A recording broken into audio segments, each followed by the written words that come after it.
We're going there, which means we can return to Candlekeep. That sounds like the dog running into something. Uh, we can return to Candlekeep here in your investigations, but before we do that, we have our roleplay warm-up and our recaps and then the adventure. So, tonight's question. What is your favorite drink? And what makes it your favorite? I will go, if that's all right. Theod's favorite drink is a special tea made from a root that grows back where he's from, where the shadow goblins live on the edge between the Shadowfell and the Feywild. It's a bit of an acquired taste. There's hints of granite and other rocks, but it tastes like home to him. It's not accessible at the moment. He's very far away, so an honorable mention would be clean, clear water, which isn't always readily available with him living on the streets or in the sewers.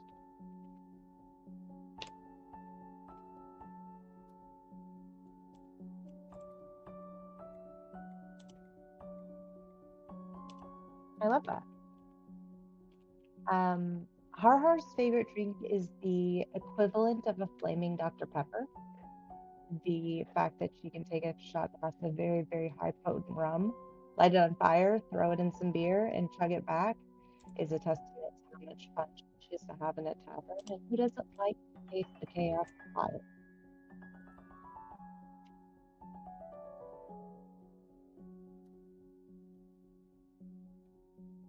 I guess I can go next. Lara's favorite drink is spiced rum. It's simple and gets the job done, which is all she asks for in a drink, and leaves a bit of a burn in the back of your throat to remind you you're alive. Plus, when it's cold out, you can make hot buttered rum, which helps take the edge off after a long cold winter's day. It's heavy and warm, like a hug in a glass. And Elorine's favorite drink is Golden Apple Fizz. While the temple had a pretty strict diet regimen, Golden Apple Fizz was a special treat every once in a while, or on certain holy days. Elorine always looks forward to it because it comes in a frosty mug, but when you drink it, it turns warm inside, but it's not alcoholic. And the bubbles tingle all the way through her body, to her toes, to the tips of her ears, and it makes her giggle and smile every time.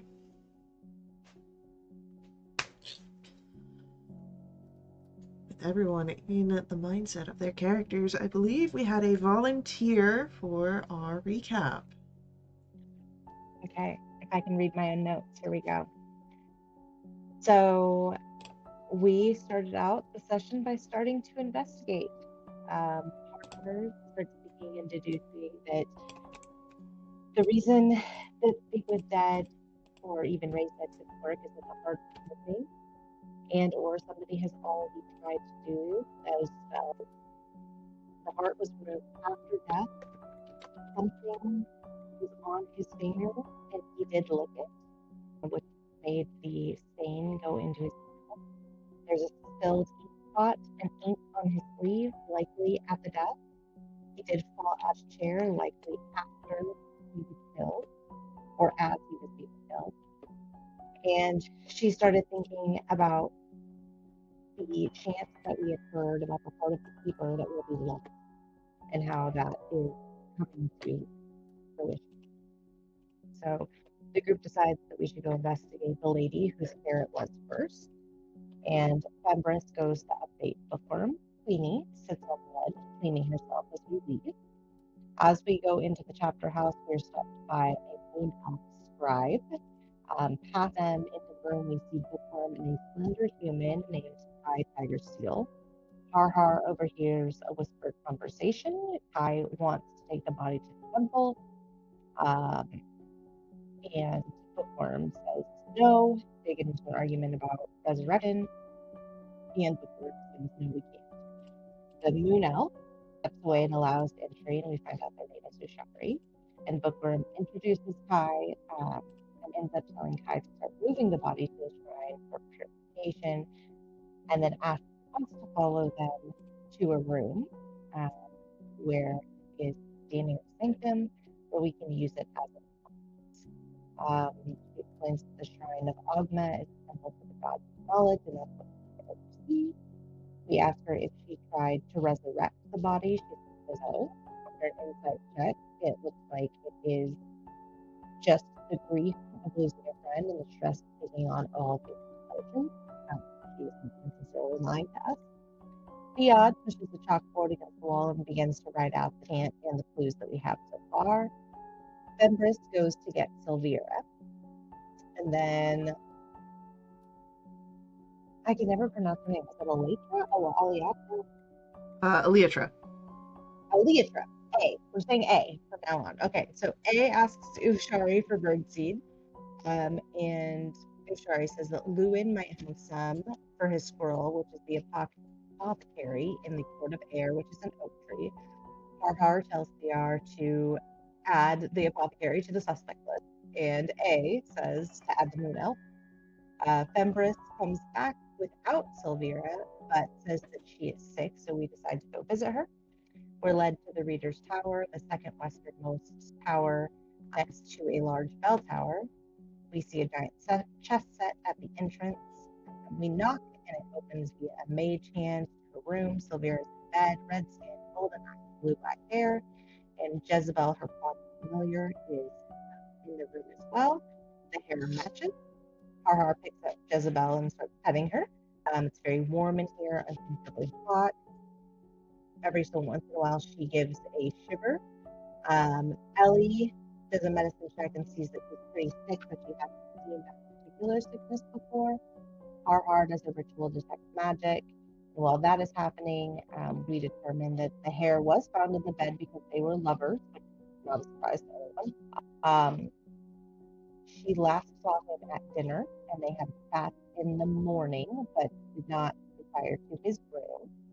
How long have you been sick? And just after supper, was anyone else sick? No.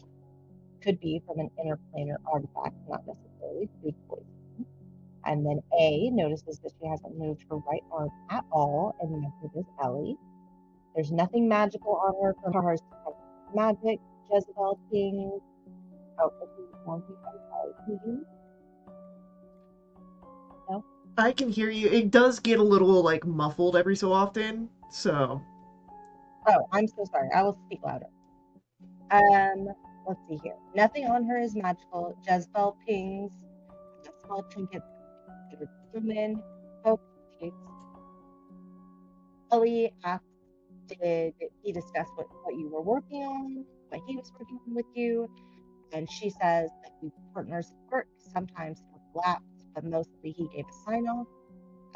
She asked about the discoveries from his desk and what it was about. And she said basically it was personal project, reading, taking notes. Laura asked about the disagreement, and it was one-on-one conversation that she did not want to talk about. Gerhard tries to persuade her with a roll of a 25. She still wouldn't tell him. Kelly does an insight check and she just seems Theod asks what she ate, and she just does what everybody else ate, a roasted dinner with some bland sides. Kelly loves coffee, would like to know where it came from. It came from fire. Jezebel and Theod try to go head to head, to avail. And then Ellie asks Morgan after we all leave the room. We'll find out who killed him. Let me look, tell me the name of the coffee roaster, and she gets all of that information. She says, speak to Celeste, who is a reader, and then also the bitter hag, who's the ex, which is Casman. Fembris goes into a panic attack and then goes to find the location of Casrin. We go shopping to the apothecary where we meet Satyr Lewin with his squirrel Nibbles. Lewin says he has not heard any of these things from the insight check that he has asked about the easy stuff, about closet, talk about death, narrows it down, and he goes to books. Theod sees a rag with a peppermint smell. Laura finds the blood purpose to read it. A gets on the shelf and sees labeling of dangerous there. Nibbles climbs up and mirrors her. When she does on the wall, she decides to speak with animals and tries to deceive him about playing, and he doesn't care and just asks for nuts. Her gives him nuts. And then Jay asks about the empty shelves. Lynn keeps around. Off was because the lizard skin man that came in made a mess. The death was on accident, not in anger. Talks about other customers like an unfriendly girl gnome and a dark skin. A's like a frog, and a big ledger, the Feminor picture, and a lair kennel. Lewin comes back, and there's something about poisons, midnight fears, the last but only bit mixing. Har buys a reader's robe. Um, we get back to the door. The watcher calls for Empress. Telez with our investigation. Teller says that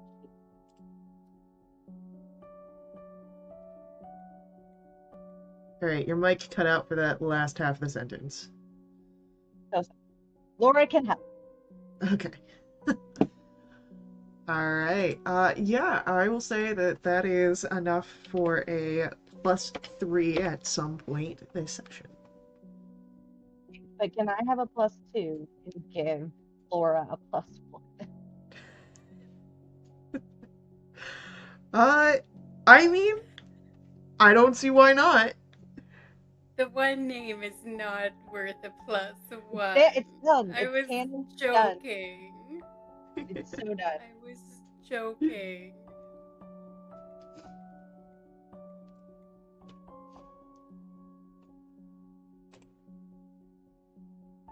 All right.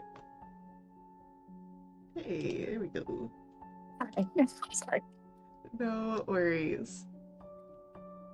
All right, so with that,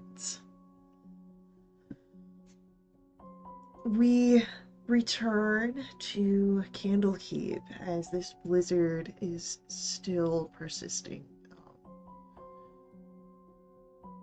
It's cold. You're walking back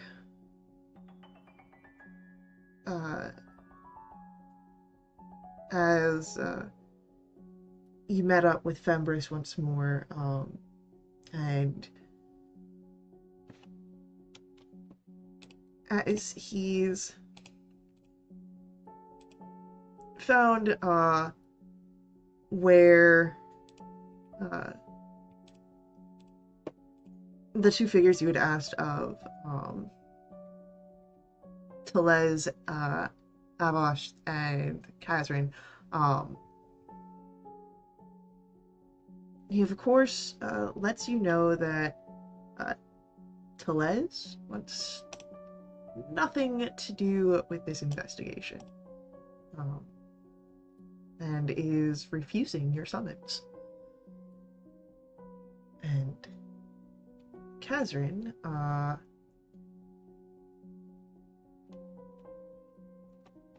is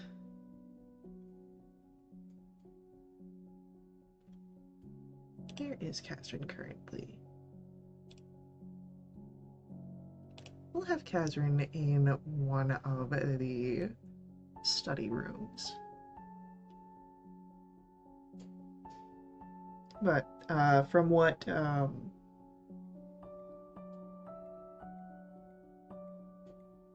Fembris has said is she is welcome to, summons and whatnot. She seems eager to assist.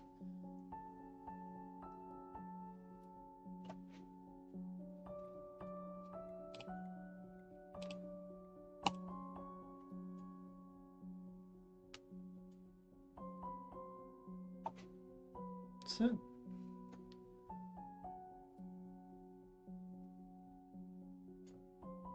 who do we want to speak with first? Do we want to summon forth Kazrin? Or do we want to track down Telez?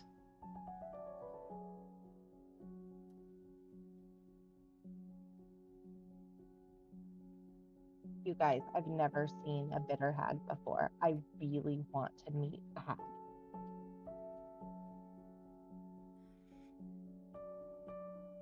Sure, let's go. Empress, Butler, take us to the hag. Well, I mean, she's fine coming here to the office, unless you want to go see her. It's really... Sure, okay.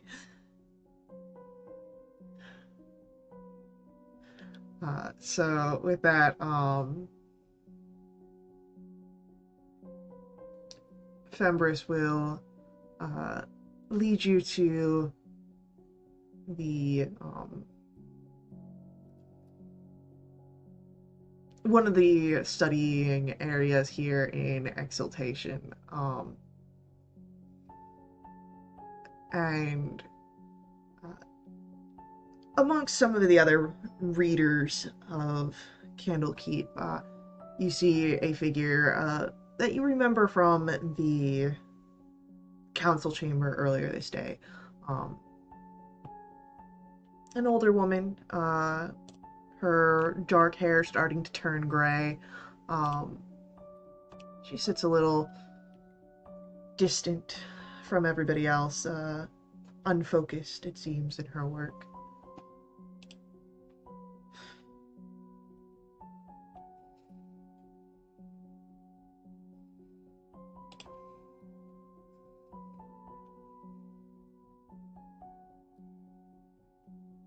Excuse me. Hi. Hi. You don't really look like a hag. You're much prettier than what I think a hag would be. We're looking for a bitter hag. Have you seen one? There's no hags here, as far as I'm aware.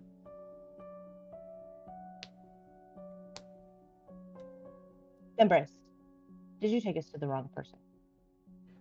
No, this is Kazrin. This is who Severa was talking about. I don't think she meant it literally.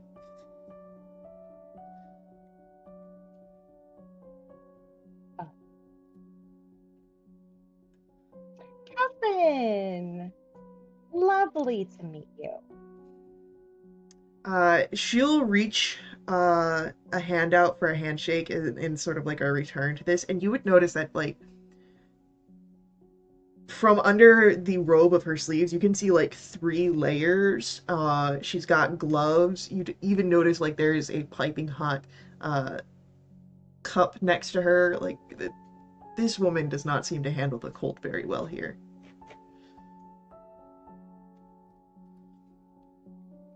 Will like overly emphatically shake her hand. Like full body moving, shake her hand. You would feel as you do this, like, just how, like, frail this woman is. She doesn't really have, like, a heavy, sort of sturdiness to her, unlike, you know, other figures in your party.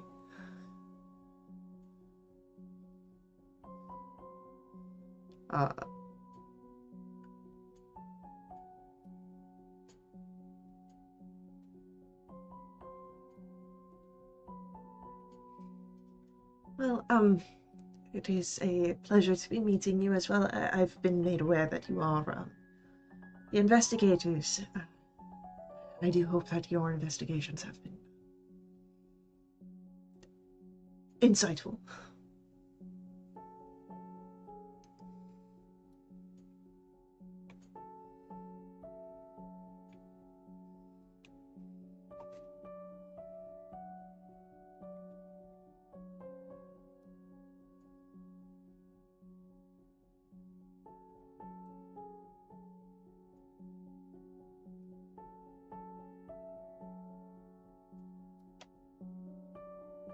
Insightful is a word for it, yeah. I heard that you and the dead guy used to be, you know, together. Is that true? Yes, it is. We were...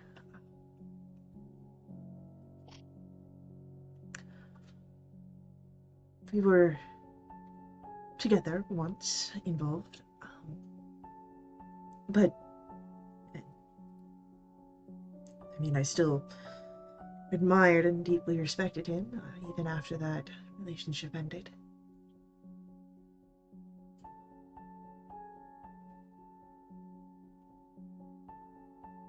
When did it end? Years ago.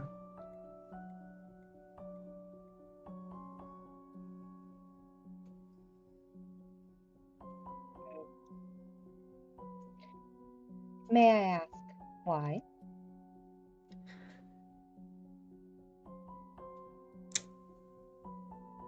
Just, differences in what we wanted out of life. Mhm.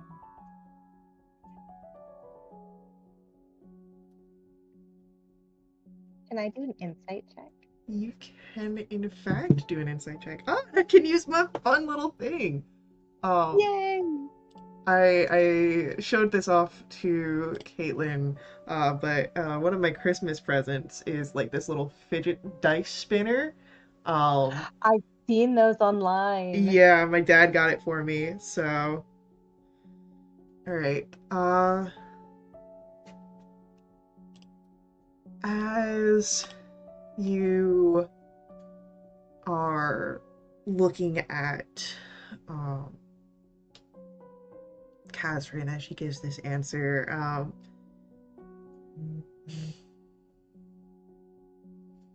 you notice a sort of redness to her face. Can't tell if that is because of, the overwhelming heat she is trying to contain in her body. Again, she's wearing multiple layers here, or if this is a sort of flush of embarrassment or, trying to hide something. It's hard to read.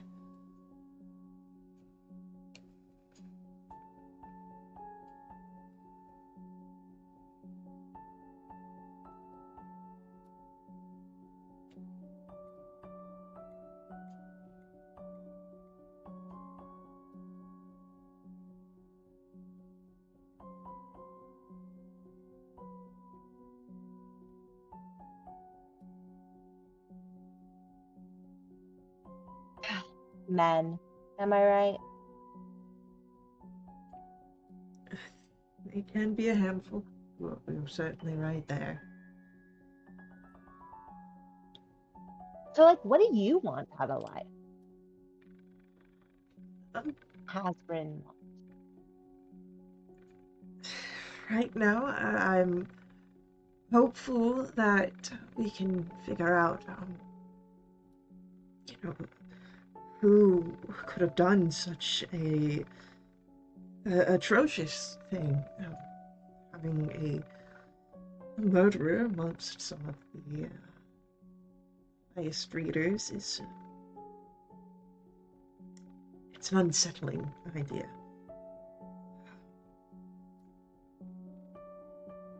Other than that, I just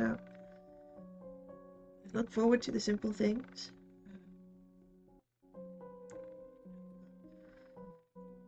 Getting back to my rooms.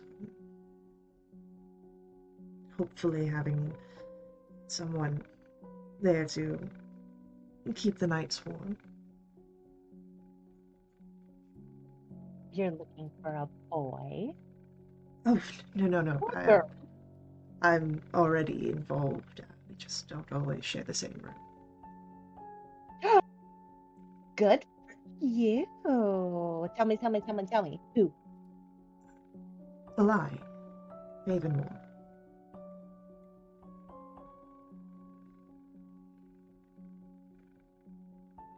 I have to look up the picture.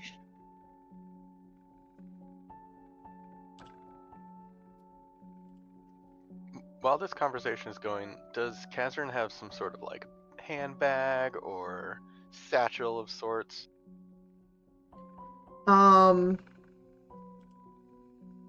No, the closest thing that she has is the robes that she's wearing and her and the cup that is next to her. Okay, thank you.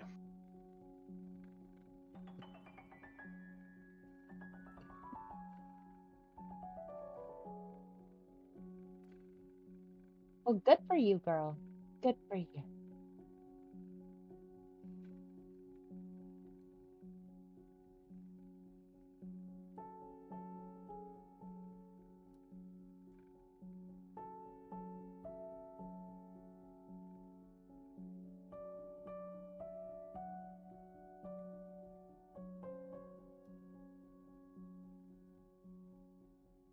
So,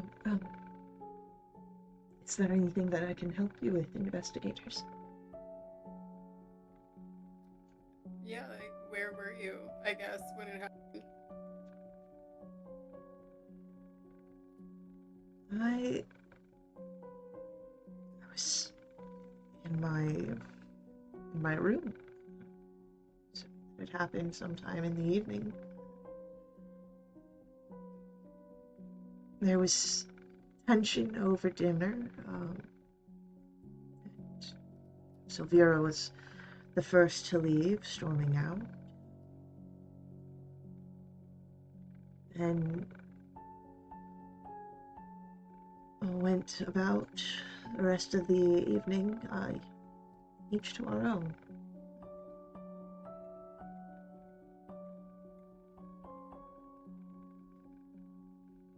Can anyone confirm that? Well, Eli was in my bed that evening, so he could confirm that I was there.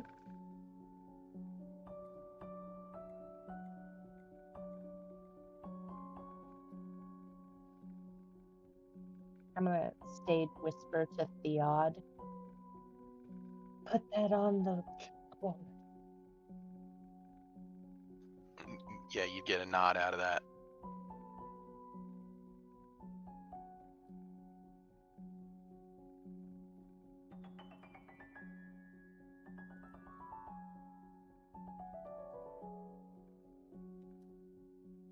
So, Catherine, like, what's your specialty here? Like, just read. Do you know magic too? Yes, I am a practitioner of the arcane. I'm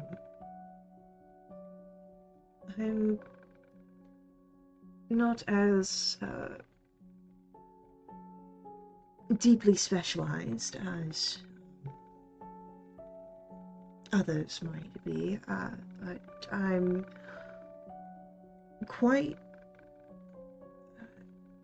astute in the more clerical side of things, the organization of different things. I help mostly with, more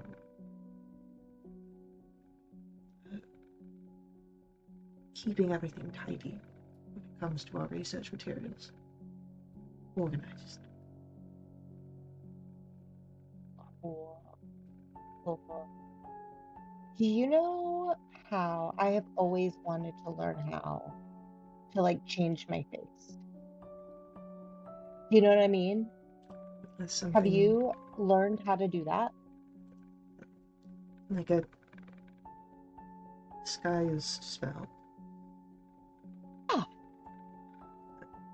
It's a fairly simple one. Most figures I know are capable of it. Now, if they use it or not, that is a different story. I don't think most people here, especially not in Deadwinter, have such a spell prepared when there are better ways to utilize your energy. Sure. Who do you think here would know how to do that? A better question is, who do I think wouldn't? Yeah. You guys are so powerful. It's a fairly simple spell to learn. Doesn't take much. What does it take?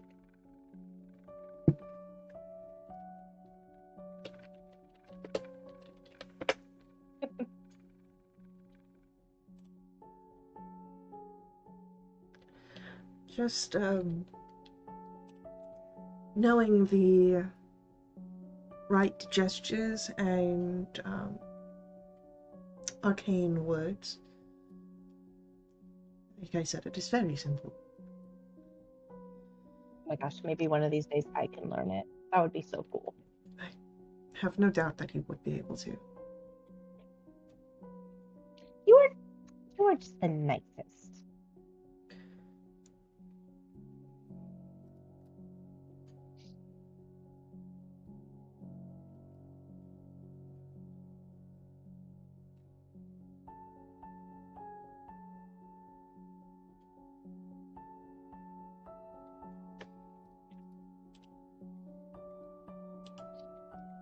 You mentioned it was tense over supper. Like, why?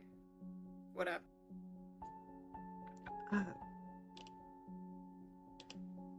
There was, I don't know, maybe it was carrying over from the morning. I don't know if anyone else has told you, but there is a annual meeting of sorts with the Great Readers and the Tonekeeper. And I was on my way to my meeting, and there was some sort of squabble between Sylvira and Genasi. Something was very wrong between them as she was storming out. Sure, I heard her call the Keeper a traitor, though I don't know what that's about.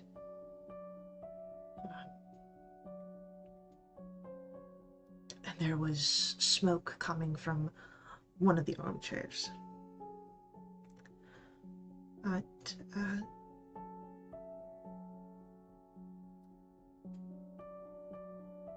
I'm assuming that the tension over supper was, a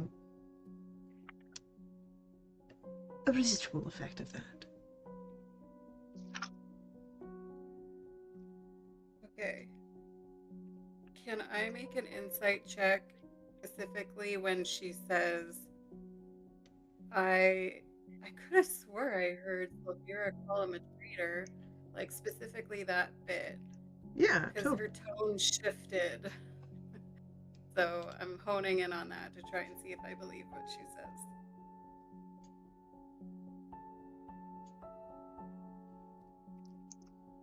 She's hard to read in that moment. It could just, be some scorn for issues with a paramour of her ex.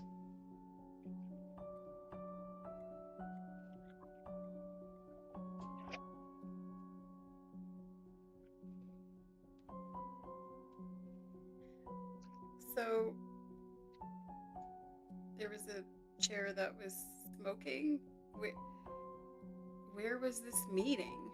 It was in the keeper's quarters. That's where the meetings are held.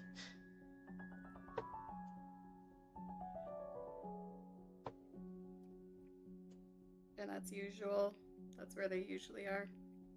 That is correct.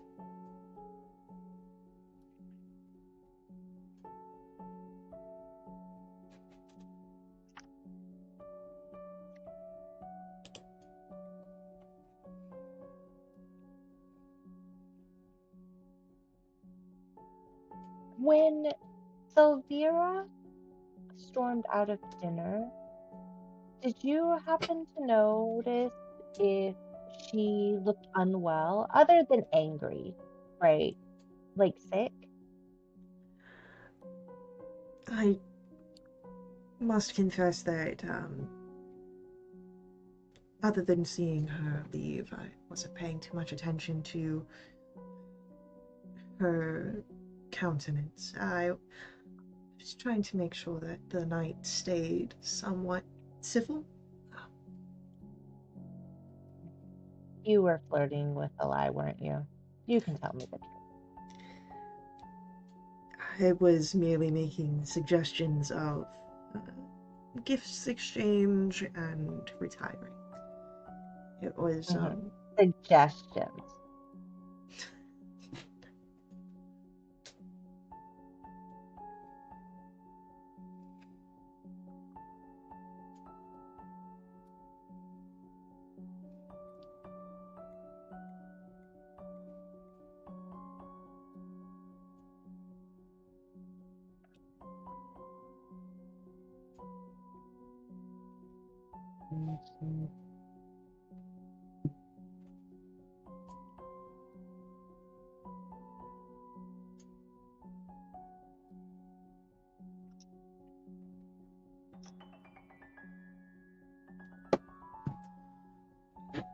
I need my leg.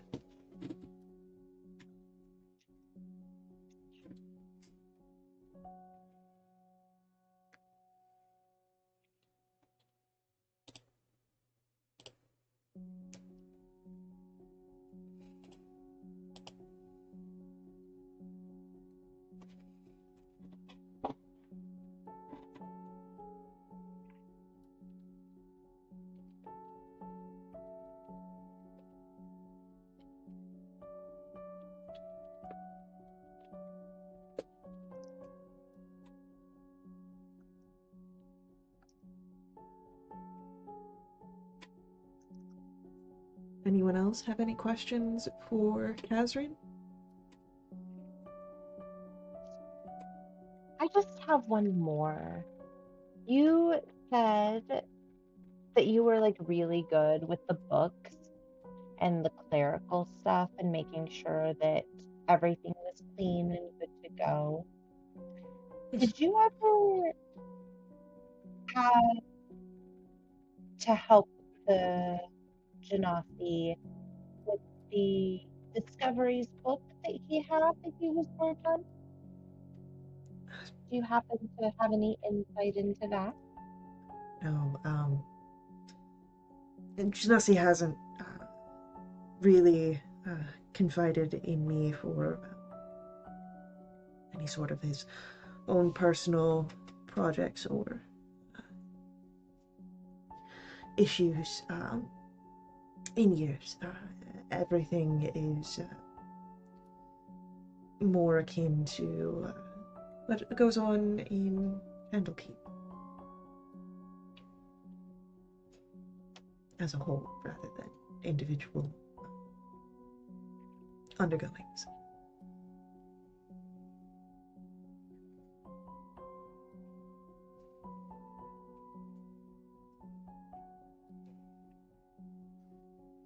How cold is it in this environment? Is there like roaring fires all over the place?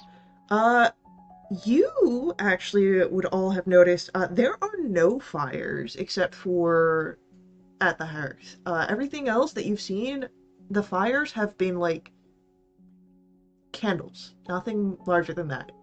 The only fire was the illusory one that was in Sylvira's room, but that one wasn't real. So it's pretty cold here. It This area. almost all of Candlekeep is pretty cold. The areas that will have the most heat are things like if you have any sort of hot springs, which there are some out in the Court of Air, or if you're in the kitchens, or if you're next to a radiator. There are small areas of heat, but overall it is very cold.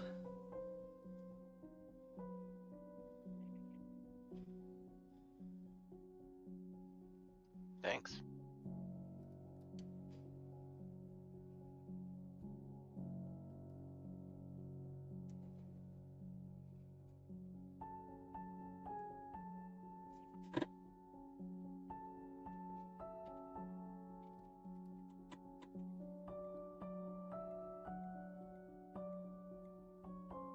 Thank you so much for being so nice and answering our questions.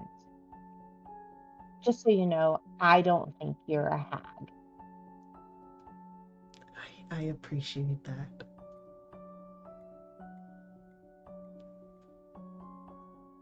I just give a thumbs up.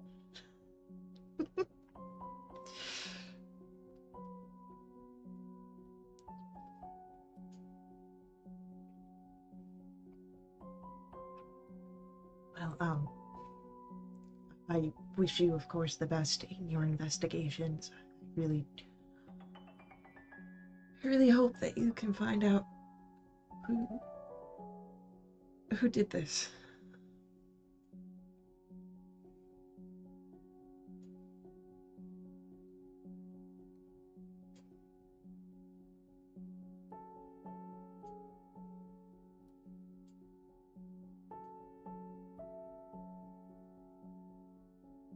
We will.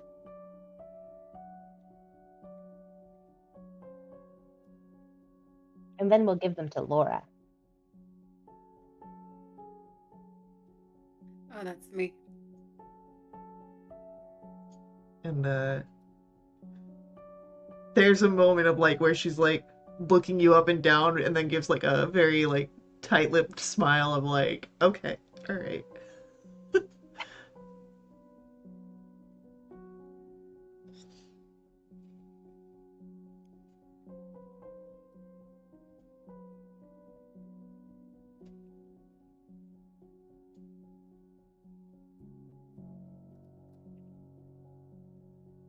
Harhar's just gonna give a hello.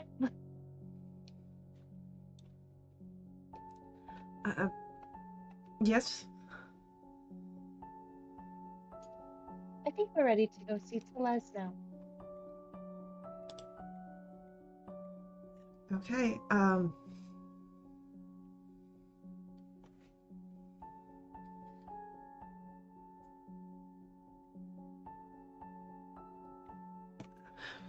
We'll see if he's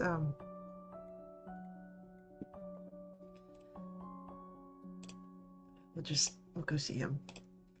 And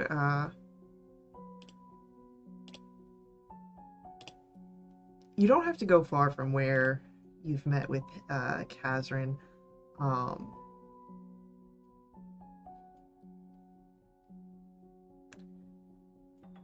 As you would find him in the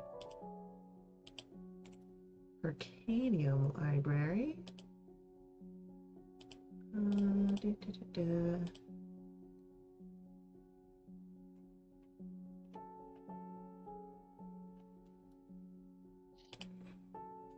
Need the details of that.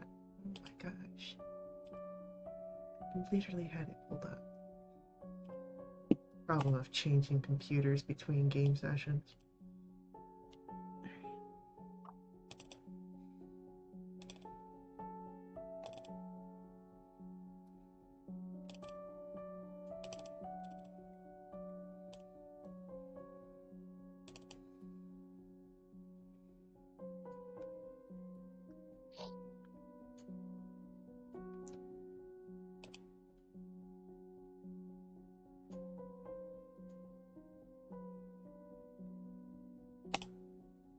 Alright, so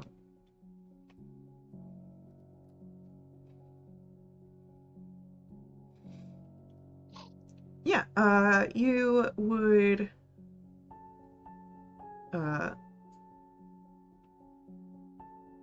find your way to the Arcanium Library, which is a library specializing in magic.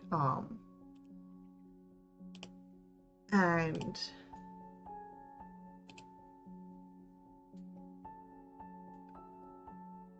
as you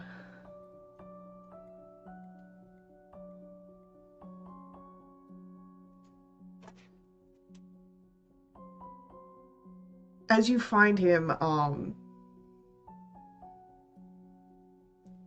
from Fember's pointing him out, he's just, looking through the different shelves and collecting tomes.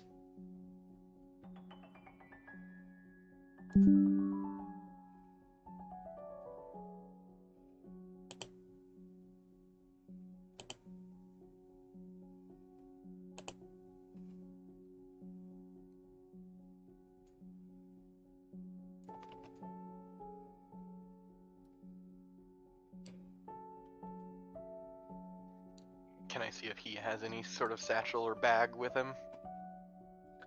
Whether it's on him or not. He's got a pouch on his waist.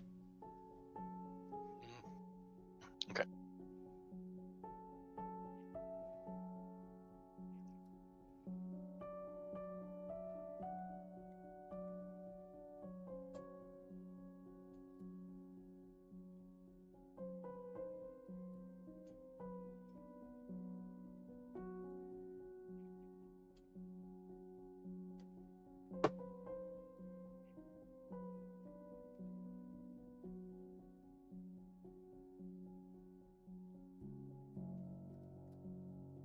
Ace, he doesn't look very fun.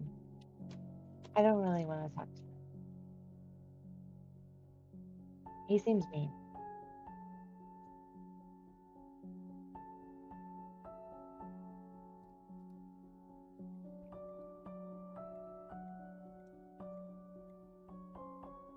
Laura! Hey, He Hey. ignores you. you. I'm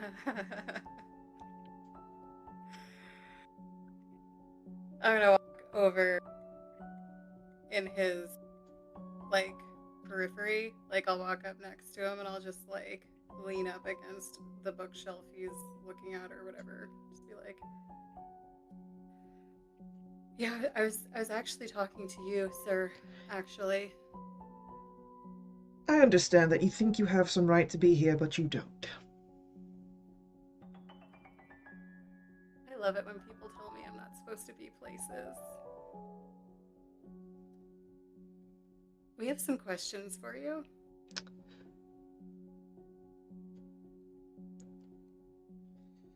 If you wish to waste your air asking questions, go for it.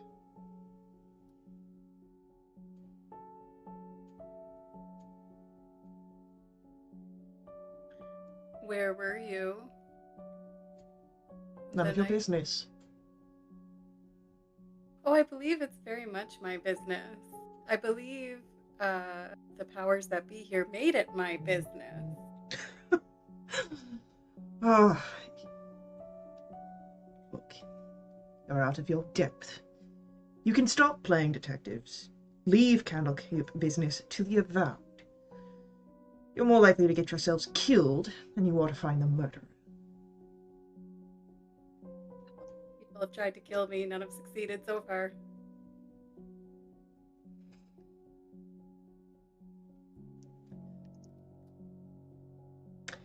If you'd like to claim pride in sharing commonalities with a cockroach.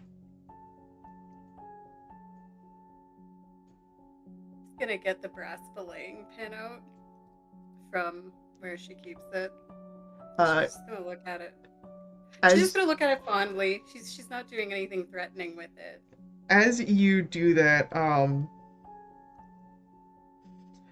you probably wouldn't notice this, Lara, as you're, with Therese, but everyone that's next to Fembris would notice that he starts getting, like, very tense seeing this come out. So she looks at it fondly, and her voice is very sweet. And she's like, I've got my anchor here with me, and I can be quite nice when my anchor is with me. But when he lets me loose, things can get pretty chaotic. I tend to rock the boat, make it list a little too far to one side. And then she kind of leans in closer. So the choice is yours. Keep me anchored or sink. And I would like to roll an intimidate check. Roll for it. So I've been using thaumaturgy on her for a booming voice, so she has advantage.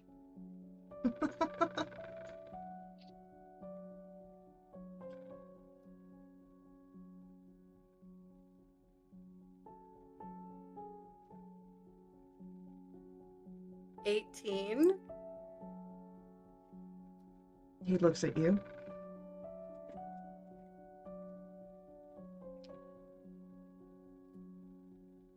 If I didn't know better, it would seem like you just threatened violence against me.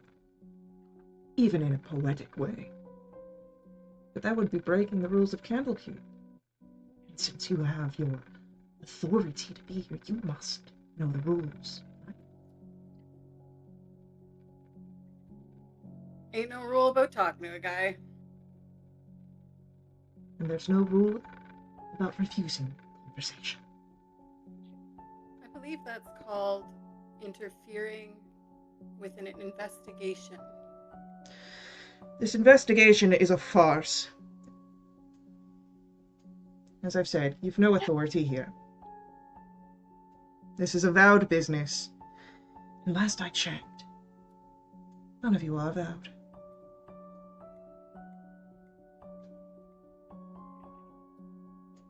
Laura, the mean guy thinks he knows who did it. Maybe the mean guy did do it. Maybe he should be prime suspect.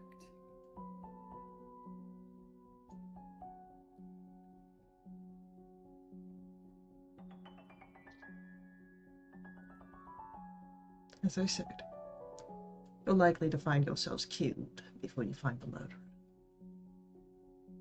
And your ideas just seem to reinforce my beliefs. You know who would say you're likely to wind up dead? Someone who's killed another person.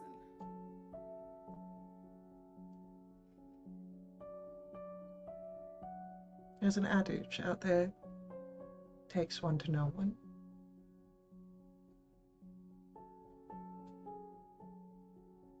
Are you admitting to blood upon your hands?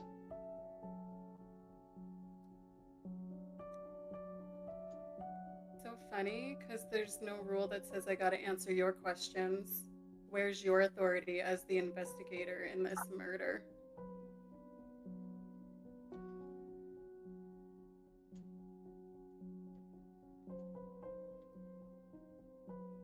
And he sort of gives a bit of a... It's a huff, but it's not like one of like frustration or anything like that. It's just a sort of sound of acknowledgement. And then he looks back to the bookshelf and peruses some of the spines of the tomes.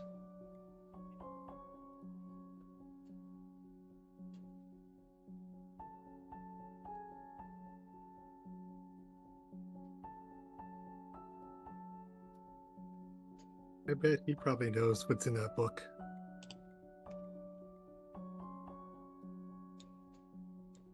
She says to no one in particular, she's just talking out loud.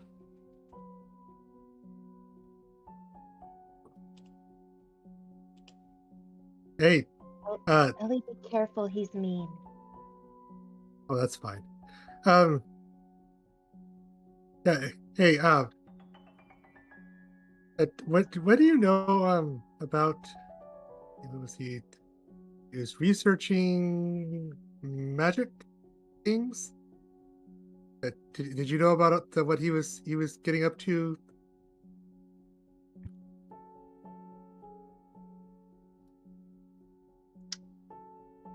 None of your business.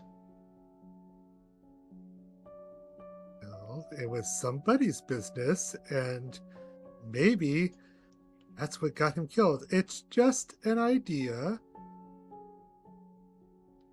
I don't care what it is, but if you knew what was going on and we could point at somebody else, then we could stop bothering you. And then we all win.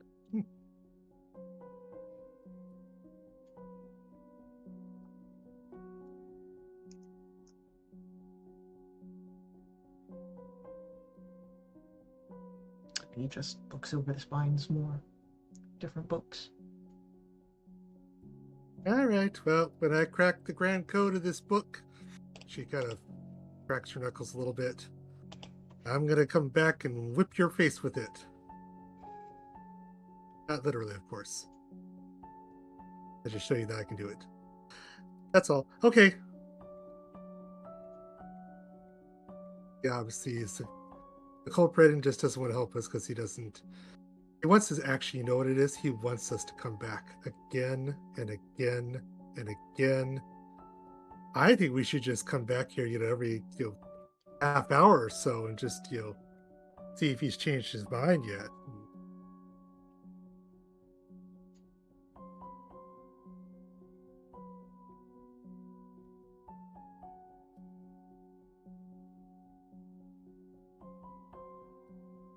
Oh, I imagine he'll be seeing me again at some point.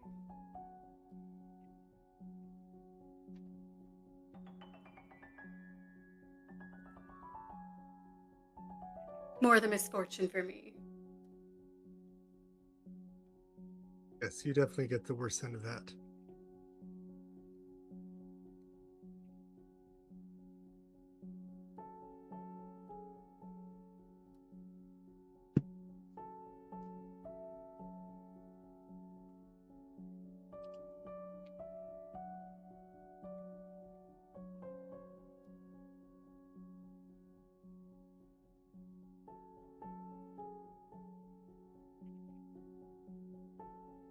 Right.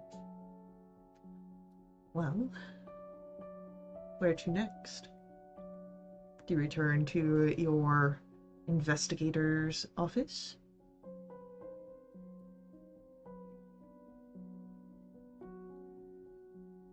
Before they leave the room, Ellery see what books he was looking at.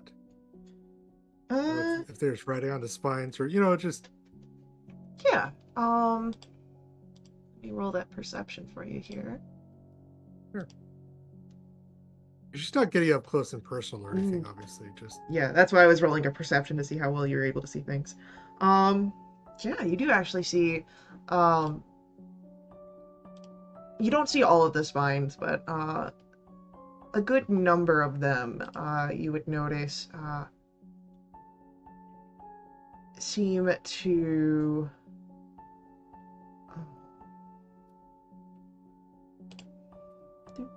where did my notes go on here?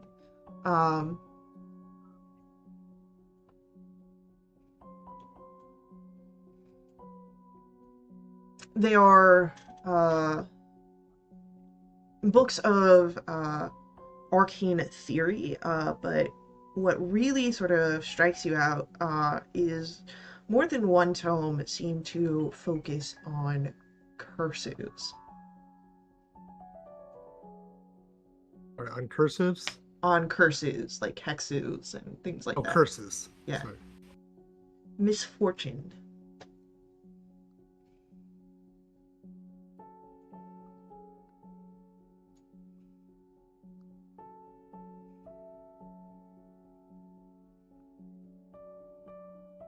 Okay.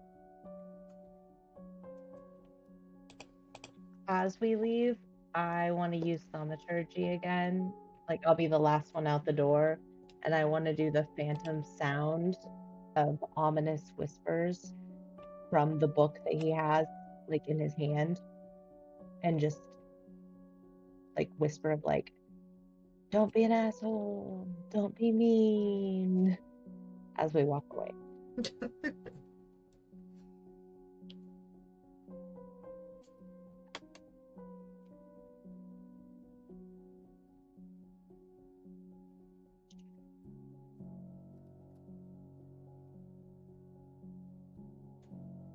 I know, guys, that usually works.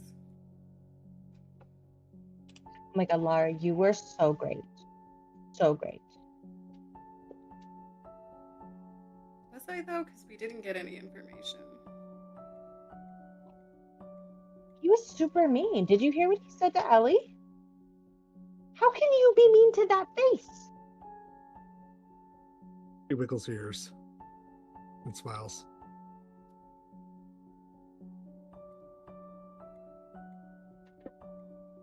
Yeah. He and I might have another meeting at some point. And when he's least expecting it. Yeah.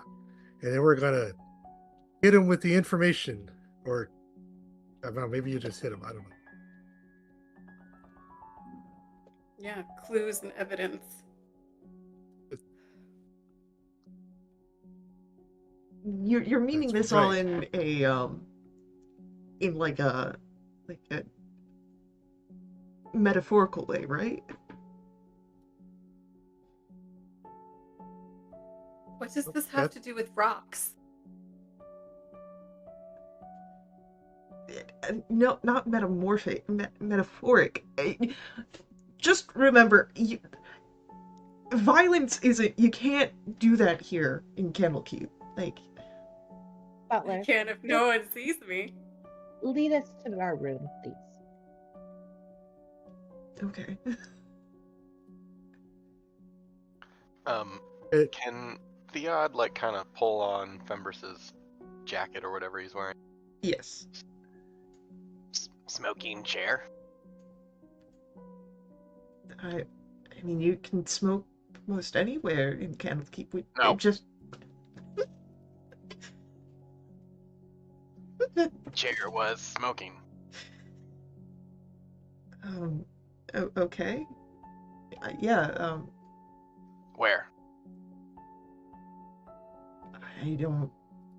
I think Kazrin said that it was in Genasia's chambers where the meetings were held.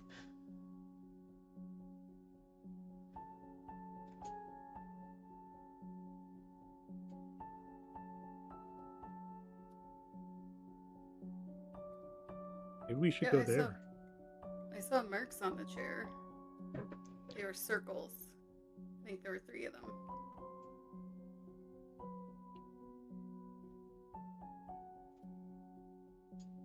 Theod will nod and make note of that.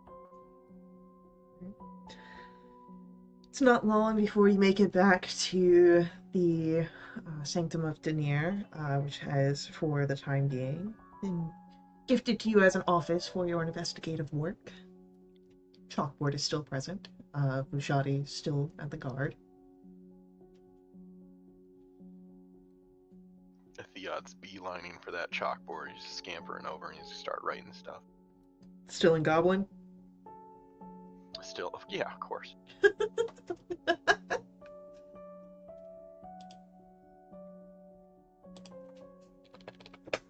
I just shoot him a look because I understood what he said.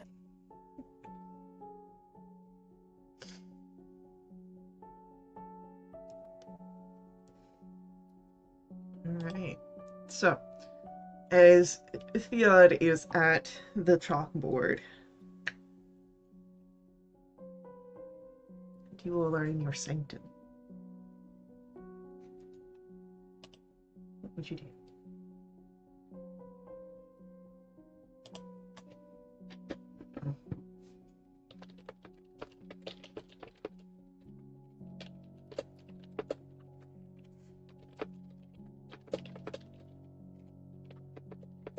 How are we feeling about taking a rest? Thank you. I don't know what time of the day is it at this point? Or night? I'd say at this point it's about mid-afternoon. Okay. I'm not asking for personal reasons, like I'm basically out of spells or anything, but Look, I You think know. your spells were used in a very important way. I do still have one second level spell, so you know. Alright, let me get another animal in here. Yeah, literally. Well, we haven't rested yet, right? Like we got here, we left a place that wasn't here to get here before a storm rolled in, and then we met with the council, and then we investigated the chambers, and now we've spoken to Sylvira and these 2 other people. Like that seems like a lot of stuff. Yeah. You've done a lot. You can do a lot in a day when you don't have, like, you know, a million places, like a million miles to travel. Like, We could also rest, like if it's midday, we could rest until like nighttime. Like a long rest is usually like 8 hours or whatever, right? mm-hmm. And then like we could try roaming around at night and seeing if anything's different.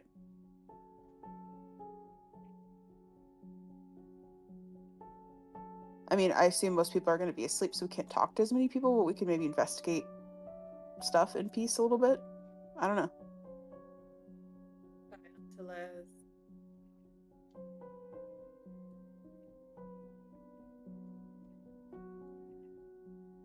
Could find more animals to interrogate. Nocturnal ones.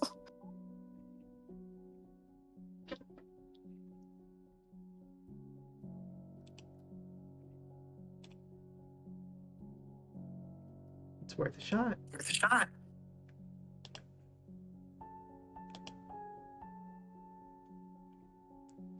Up to you guys, though. I don't want to rest just for my own spells if that's not something you guys want to do. I don't mind. It's fine. Okay. Laura get us kicked out when she decides to punch somebody in the face. So we probably need your spells. Yeah, sure. I got a lot of pent up energy, guys. Hey, Jitters! Does this place have a gym? Oh, I'm guessing that's me. I mean, there's training grounds for the watch. Where would I find them? Probably to the south near the sea tower. Well, wait, hold on. Let me make sure that I'm actually giving you the correct location. I want to say it's to the south.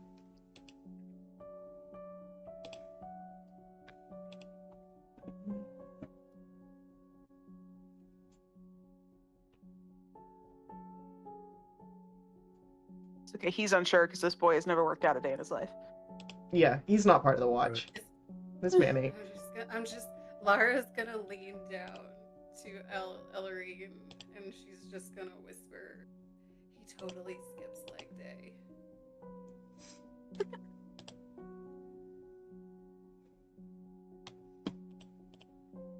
Ellery just looks up and gives Laura like a really friendly punch in the arm.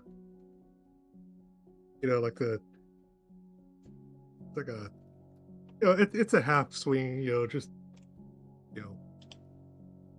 kind of nod.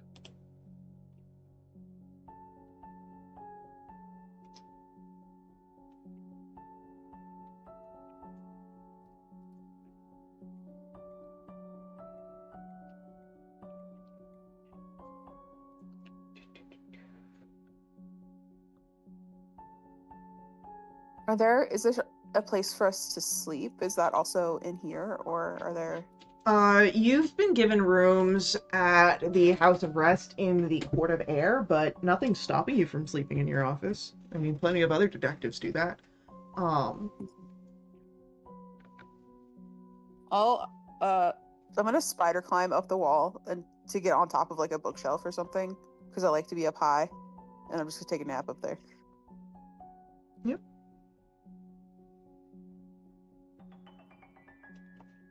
I don't trust that this chalkboard is not gonna get tampered with. I have an alarm on it still, right?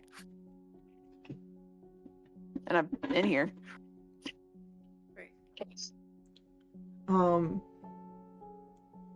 It's about this point that you hear a knock on the door.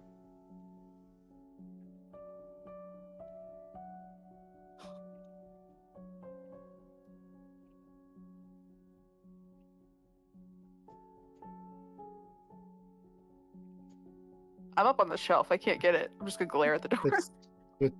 Does she normally knock? I thought she just opened the door. If it's that moon elf, tell her to leave me alone. Okay, I'm opening the okay. door. Okay, I got it. Yeah. Right. Opening the door, you see a gnome. He's bundled for the cold weather, and has the sort of purple robes of the Avowed, but his seem to be different than what you've seen on others, as you see like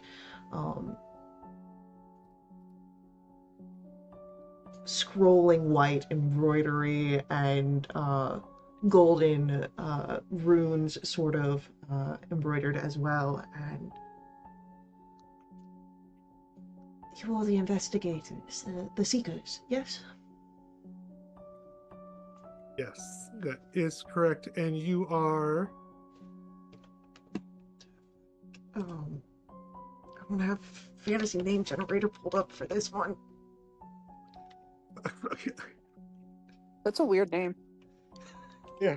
Hang on, write that. Somebody write that down. We're gonna recall that next time. Shut up. His name is actually Lobin. I'm one of the chanters. I've been sent to you as a extension of invitation.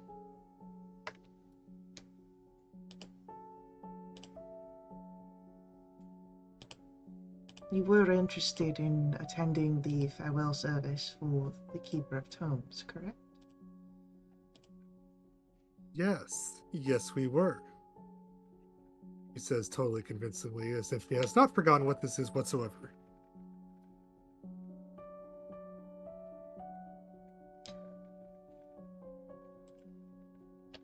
Is it now?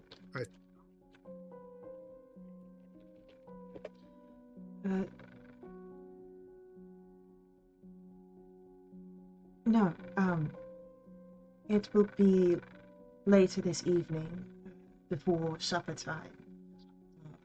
Of course, if you've got dinner to take, probably take it beforehand. 7 o'clock this evening. You'll be saying goodbye.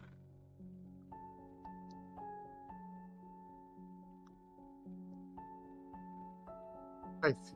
Okay, 7 o'clock. As she says this out loud to make sure everybody hears it. 7 o'clock. Are you coming back to get us? Do we know where this is? Is Fembris over there going to escort us, or like kind of what's that? We'll need someone to escort you. Yes, but I was sent here only as a messenger of invitation. I'm no adjutant. But it will be held within the oratory.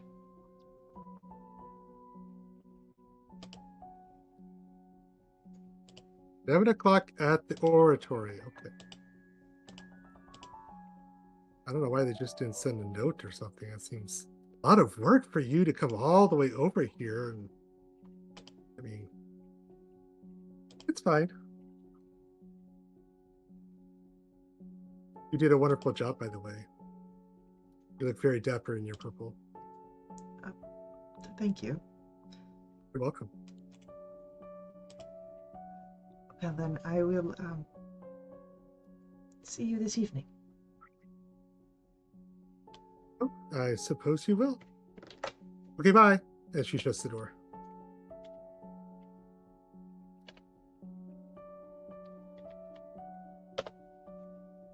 All right.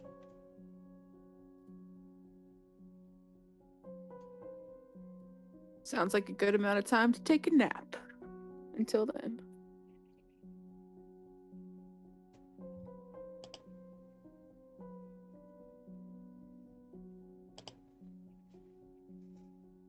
You can take a nap at. But by the way, you all saw that Telez was looking at a book on curses, right? Oh, is he? That's yeah. He's too busy seeing red to notice. Was he dressed in red? I don't. Well, anyway, yeah, no, he was the books that he was standing over. He was looking at like curses and misfortune and things of that nature.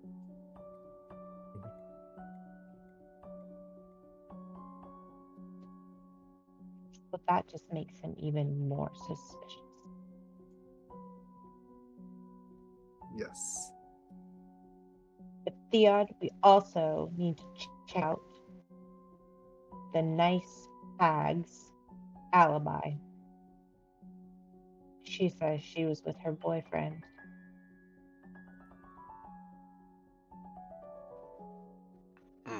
A lie. Yep, that one. And he was at the apothecary, Mm-hmm. but supposedly only bought fennel.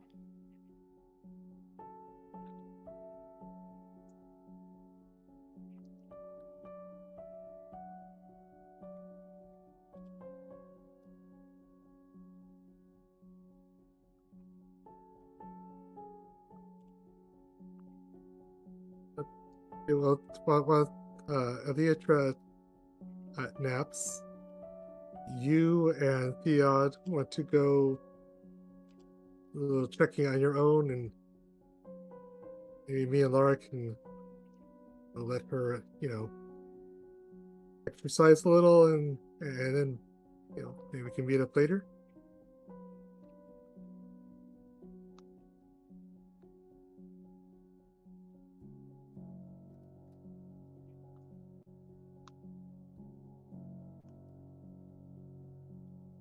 Okay with that?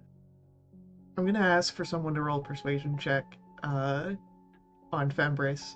Oh, you don't want Ellerin to do it? Okay. We could both do it. I'll give Is you it guidance. so unbelievable that someone would want to go to the gym? Just because you don't go jitters doesn't mean the rest of us don't want to go.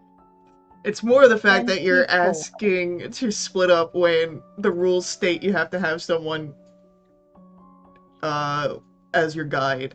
Where was that in the rules? I don't destroy books. You need to have an Hold adjutant. on. That's the thing. But with a 24. Hold on. I would like to put on my robe that I bought to make me look like a reader. And then now I have a 24. He looks at this. Okay, alright. I mean, you look the part, so I guess that's good enough. I can be serious, Butler. Ellie, tell her I can be serious. Oh, she's very serious. Oh, okay. Take her seriously. Just try not to get into trouble, please. And remember the rules, please. Right. Don't feed them after midnight, and don't get them wet. Okay. Fembris, do you want to pet Bandit real quick to calm yourself down? You know what? That'd be great. I look at Bandit. I'm like, up to you, bud. But if you want, fly down, let him pet you. Only scritch his head though, because if you pet a bird's back, they'll think you're trying to be, amorous. And I don't need you coming onto my bird, okay?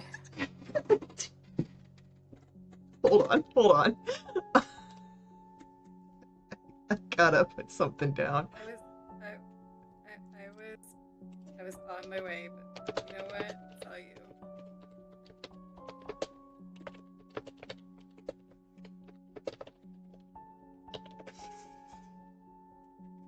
Alright.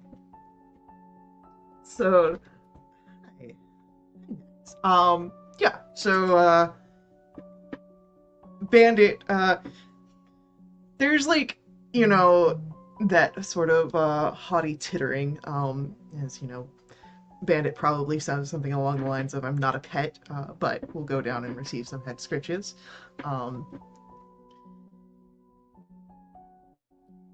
And just confirming, for the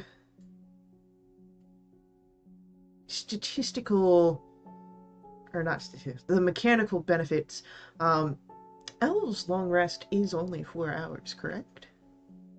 Yeah, because they trance. I Yeah. was actually gonna bring that up. I forgot that before. Yeah, I would say if Eliatra's staying back to take a nap, Eliatra could get a full long rest during the shenanigans before. Hell yeah. Alright. I also technically was down like 3 hit points from Theod falling on top of me outside.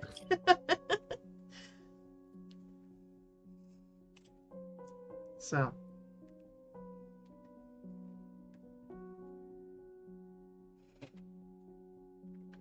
With that, what are our groups breakdowns and who's going where?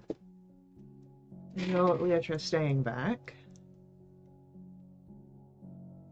So, Vushati will be, out there keeping guard.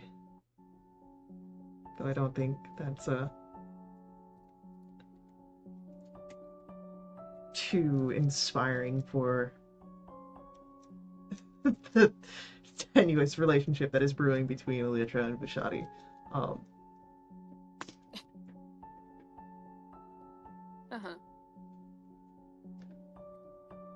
This is actually going to be a 200k enemies to lovers situation. Dude, Love it. don't start. Go for it. I will write this.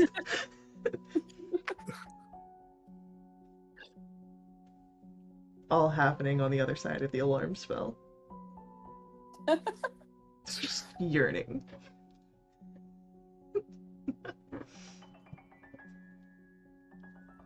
Imagine. Okay, alarm lasts for 8 hours, so I guess it'll be active like through when I am asleep, and maybe when I wake up I can recast it once I leave the room. Yep. Since I'll have. Which also means that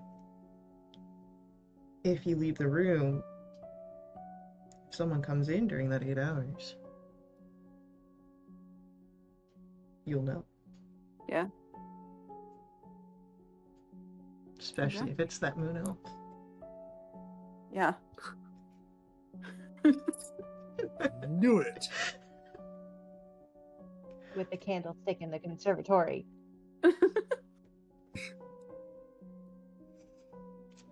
Alright. +1 +2 +1. Freaking love that movie so much. Such a great one. Alright. So, I know that Laura is going out to the training grounds. Who is accompanying Laura besides Fembris? Lorraine. Ellery.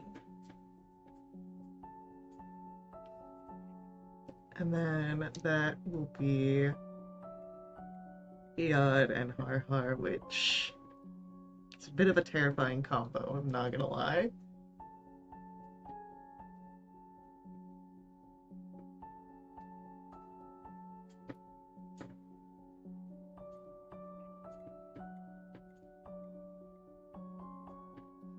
Alright, and then where would Theod and Harhar be aiming for? Are we gonna look for a lie? Okay. Look, I look super important right now. Just follow my lead. Just follow my lead.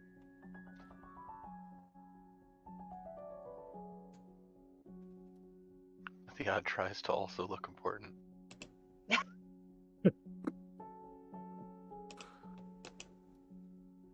Alright, there we go.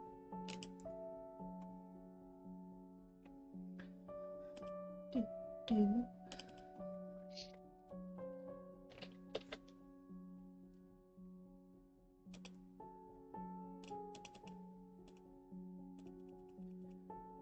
Then let's begin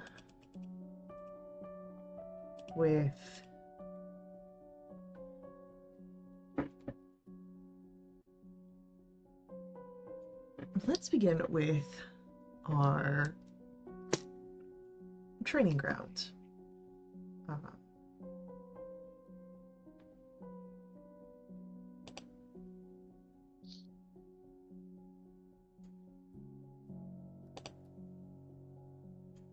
You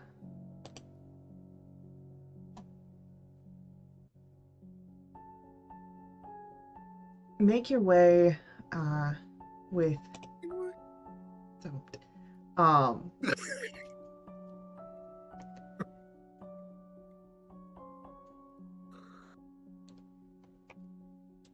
you find yourself heading to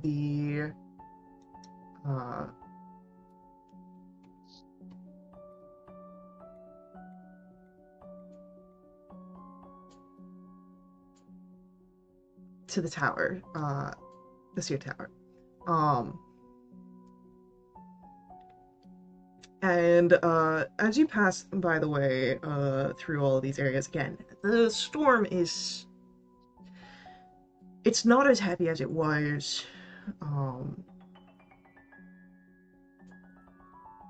after getting into Candlekeep, but it is still very much underway. But you would notice, of course,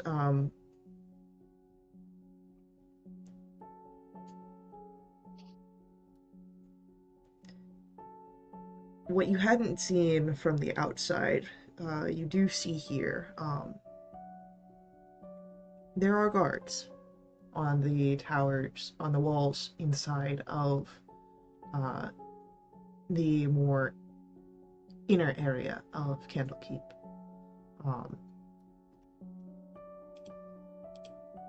And then you will eventually find your way to the training ground. Covered in snow.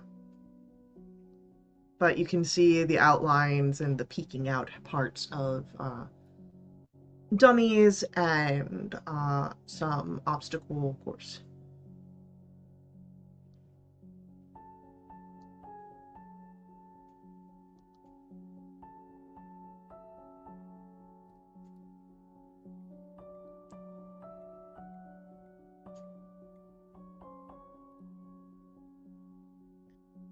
Lara starts there's a bounce in her step the closer they get to the training grounds.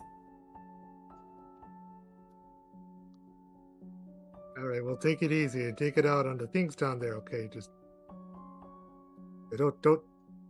just take it out on them. We don't want all those guards and things. We don't want to take it out on them. Just Yeah, of course not.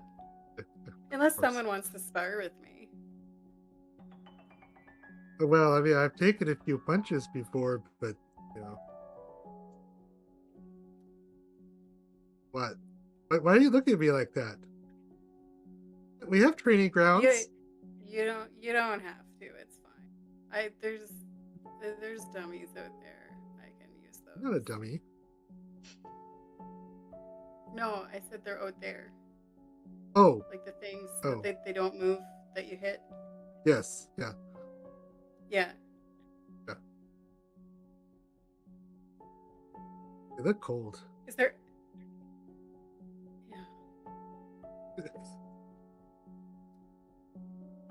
Is there anyone currently in the training area? No, it's filled with snow. The blizzard came through and it's still going on, so there's no one out there.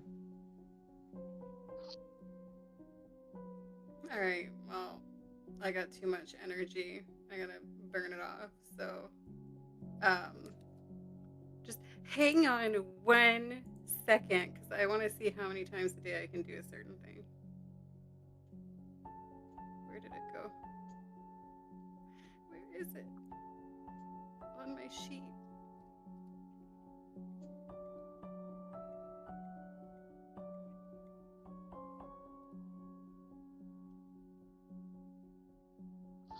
Oh, I can only do that part once a day. Well, until the next dawn.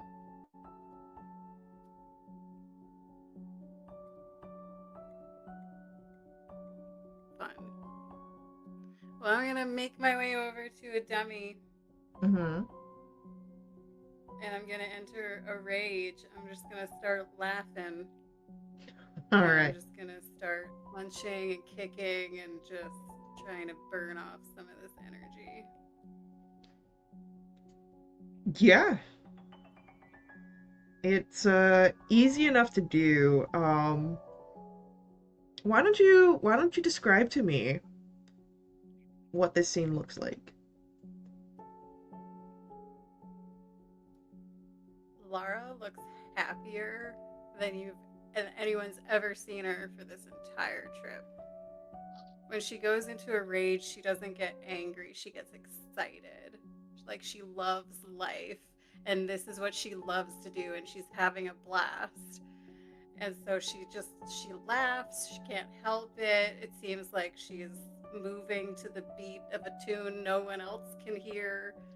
And she just a flurry, I'm not a monk, but like a flurry of blows just unarmed strikes on this dummy, and then there's snow flying everywhere probably as she moves around, kind of like she's like dancing around it almost, like she can't stand still. She's finally able to let loose some of this pent up energy. It's just a purple blur. As this happens,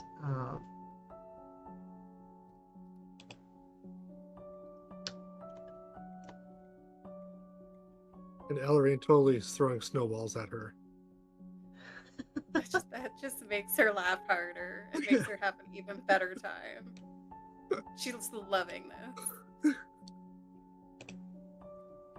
there is a call from a figure on the wall. Hey! What are you doing down there? What does it look like we're doing? Like? I'm throwing snowballs. Come and get one. Give me a Just persuasion gotta roll. launch a snowball up at that. Lara doesn't stop. She just yells almost at the same time as Ellerine, "What does it look like?" and just keeps doing what she's doing. The dirty 20. The figure moves, and as they come closer into view, you can see a sight that's not commonly seen around Sword Coast. A sort of yellow-green complexion, a very short nose and long ears. As this figure steps forward, she wears a blend of robes and light pieces of armor. And the first thing she looks to is where Lara is and make sure that that is in fact a dummy and not a person. And then she would notice Fembris nearby, and there seems to be a bit more ease to her posture. She still stays rather upright, but there's no longer perhaps as much suspicion here.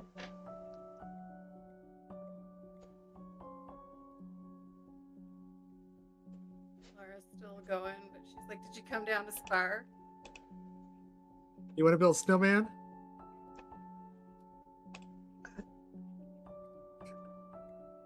Oh, son of a- Neither was my intention, no. I came to see what was going on down here. My height gives me a ability to see activity from many areas, but not quite specifics.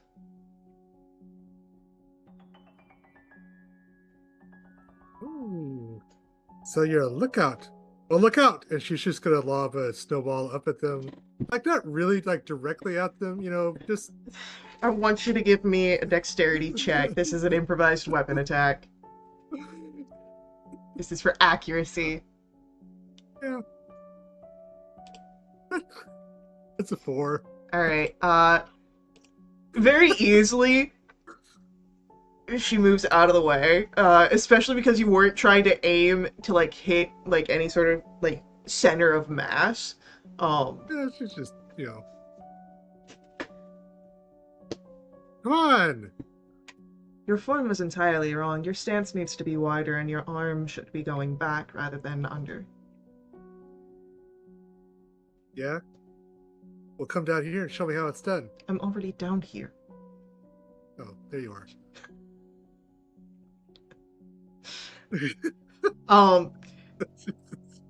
And sort of like to prove her point, she is going to grab together snow, and instead of throwing it at Ellerine, this woman looks down the training yard, and I'd say she's about like maybe 15-ish feet away from where Lara's been beating into this one dummy. And she's just gonna like throw this snowball. And it's not like a perfect headshot, but it clips like right where the shoulder would be. Well, that was so good. Of the dummy or Of the me? dummy. 'Cause I'm still bouncing around this thing. Yeah, she hits the dummy. She doesn't hit you. But it's close. Like, you know, you're right there, and then you see a snowball. So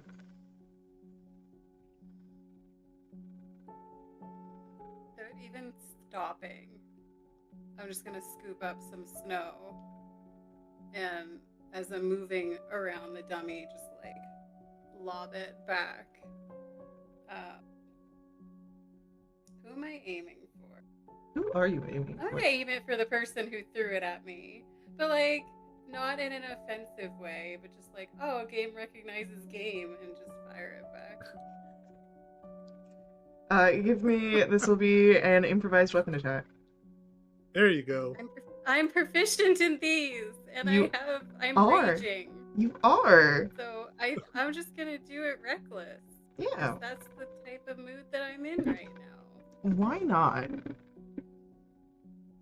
I rolled absolute shit. That's 16. As the snowball is coming towards the guard figure, it's about to make contact when all of a sudden there is a quick movement and a shimmering field of energy shows up. As I said, it was not my intention to come down here except to observe what was happening. I was merely trying to show the improvements to your friend's technique. Well, and now you're down here. That's just. Oh. Might as well stay. Look, I bet we could hit Fembris over there. And she's gonna scoop up another one and like turn towards Fembris. Fembris, like, hands up, don't. Do not. I'm just here as your adjutant. I'm just doing my job. That's the thing. Everybody's just here. No, come on. You think I look, as much as I'm excited to have more responsibility, there are other things that I would like to be doing.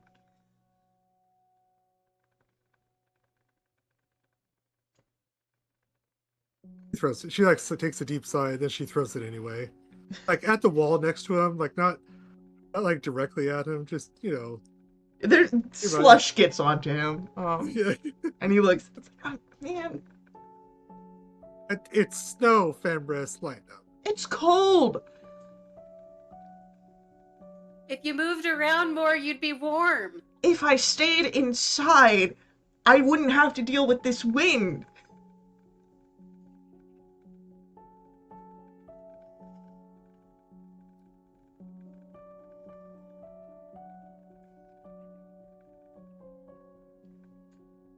So, all right. What's your name? Just asked the lady next to her.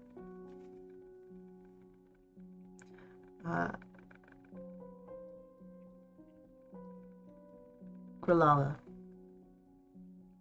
You gotta spell that for me? Yeah.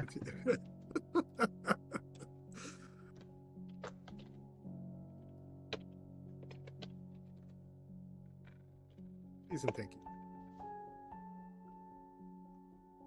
Well, meet you, Glala. I'm Ellering. That's Laura over there. Of course, Fembris. Everybody knows Fembris. All right. You said you see like a lot of things up here, right? I can see most all of Candlekeep, but nothing in further clarity. Right now, I'm keeping watch under the order of Kulan. You're doing a great job, by the way. I just asked because, so you probably heard. I don't know if you heard. We're here helping out with the whole investigation of the murder and everything. Just don't, if maybe you saw anything, around that time that was unusual. Unfortunately, no. My observation and the consolidating of the watch to the inner portions of Candlekeep happened after the death. Was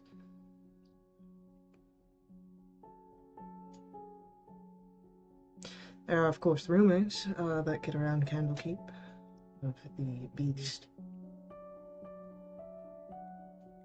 I'm sorry, the beast? Yeah, the beast of Candlekeep, Fambris will say as well, kind of overhearing this. Didn't ask you, Fembris. Rolls his eyes. I assure Sorry, you. go on. I assure you, it's just a rumor. There are figures who see shadows in the late nights and create conjurations of fantasy. Stalking hunter creatures, things like that nature. Has it always been here, or is that like a recent thing? The rumors are recent, but this far cut off from the rest of civilizations, except for very particular circumstances. Rumors are perhaps your best form of entertainment. Well, Oh, sure. one of them. Oh my. I'm sure you have lots of ways to entertain yourselves. And she looks back at Fembris and back at hers. Anyway, speaking of that, any other rumors about that you know of about insert name of person that died? And I just Genasi? Jossie, yes, thank you. I'm like, hang on, it's right. Never mind. Okay. Yeah.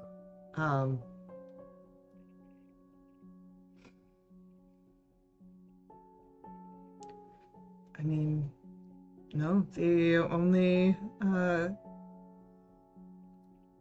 anything that would be close to a rumor is, well, it's not really been kept a secret, even if it's not been broadcast, of his relations to Sylvira Savicus. Yeah, she seems really nice. And she's intriguing. I need to talk to her about coffee again later. Anyway, okay, but that's fine. That's fine. Just curious. Just asking around, checking things out, trying to help. As you say this, she sort of nods and then she looks over to Laura, who's probably still going. Yeah. Oh yeah, and at about this time, she scoops up some more snow and she's like, "Heads up, Jitters!" and she tosses a snowball in his direction. Give me a roll. I'm also doing. I'm absolutely doing this recklessly.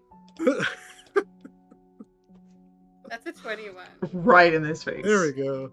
Oh, I wasn't aiming for his face. You say heads up and he turns and it's like I think Lara collapses into a snowbank just laughing and laughing and laughing. Yeah. You look good, Fembris. God, can we go inside again? I need to thaw off.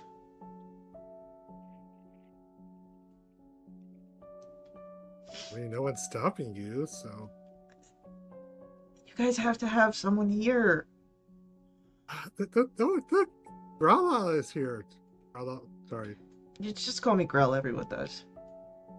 Grell, okay, sorry. No, you're good. Grell's here.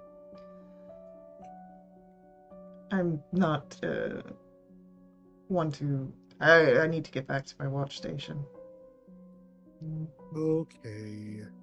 Well, it was really nice meeting you, Grell. Like, that was fun. Yeah. And if I hear any fun stories about the beast, I'll make sure to send them your way. Oh, good. You some good stories. So, with that, I think we are going to take our real life break and then come back to Fiad and Harhar and see how their shenanigans is going.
Well, the training guard or training ground group starts making their way to the hearth to warm up and get themselves a drink.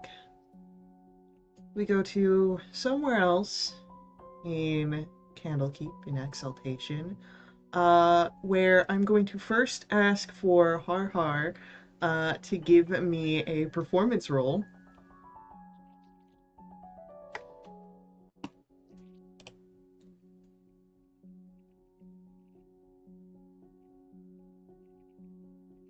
Lovely. 28. Yep. I'll keep your 28 in mind as you've got your, avowed Thank robes you. on. You're walking around. You absolutely look the part. Killing it. Where are you and Theod going? So do we even know where he is? No, okay, I didn't think so. So, Theod, should we ask? Should we ask Ushari or should we just go for it? Moon Elf. Moon Elf, okay. Ushari, we have been sent to find a lie. Do you know where he would be?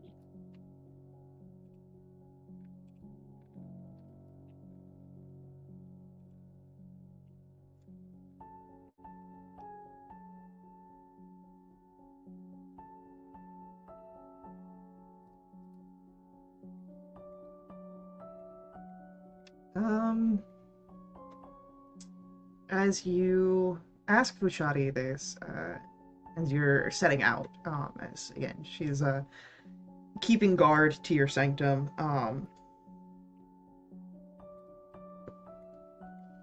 he spends a lot of time in the immortal chambers. Oh, yes, definitely. Where is that again? It's inside the Great Library. It's the theology section. Oh, gotcha. And that is which way?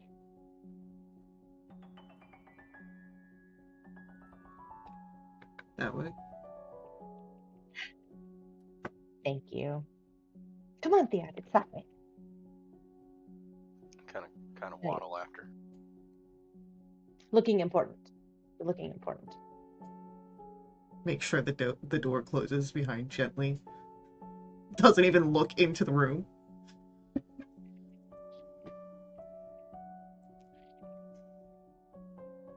we will make our way to the Great Library.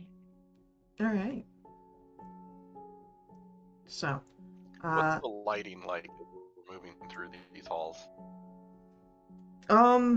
there's like interspersants of like arcane illuminations, like drift globes, or continual flame spells, things that aren't like actual fire.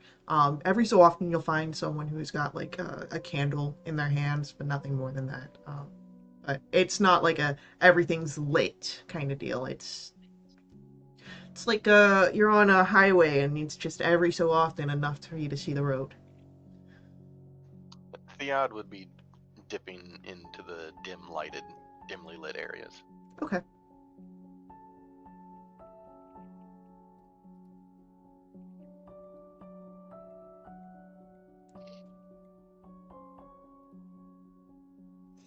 So He is trying to actively remain unseen in the dim light.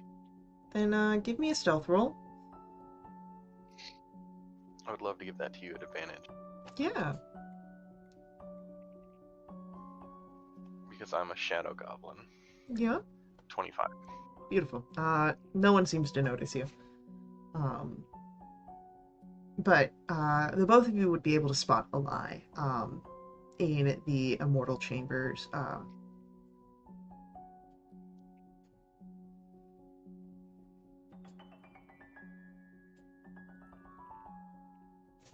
we tell what he's doing?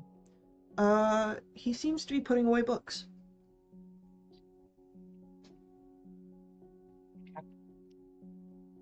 I'm just gonna randomly go up to him and start helping put away books next to him. Is it like a bookshelf that's like you could see all the way through to the next aisle? Yeah, this one is one of those. Is he working off a cart? He does have a cart next to him, yes. As he pushes the books through, Theod would like to try and pull them from the opposite aisle and sneak around and put them back on his cart to slow him down so that Har can get get opportunity to keep him there. So what happens is that you slow down Eli, but Har is also putting in books, so it's the same sort of progression of work being done. Crap. Well, Theod probably doesn't know that. Yeah. And I have no idea you're doing this. Yeah, no one sees you doing Probably this. not. Not with a 25.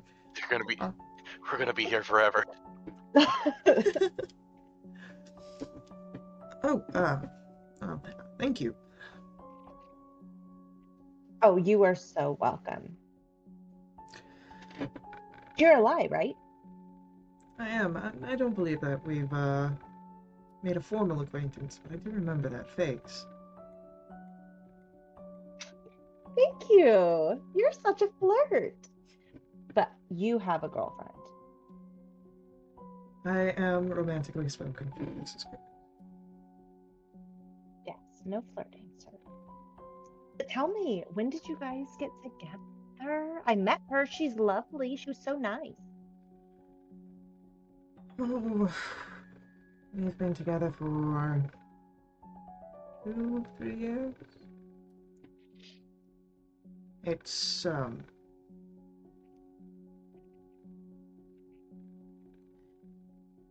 pleasant arrangement that we've got. Well, I would hope so.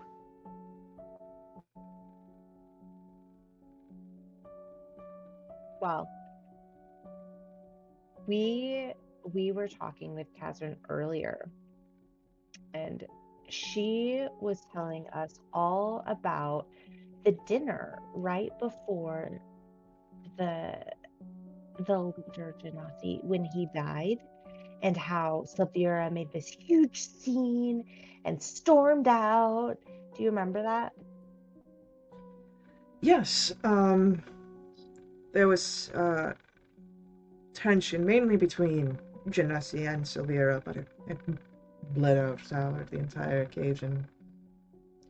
Though Sylvira was the only one who had an issue at supper and stormed out. Everyone else was civil, though I don't imagine how everyone else felt afterwards. Bad enough that they were moved to murder. Don't know who. Well, you say everybody was civil. I thought the dinner was a happy occasion. Why would everybody have just been civil and not happy?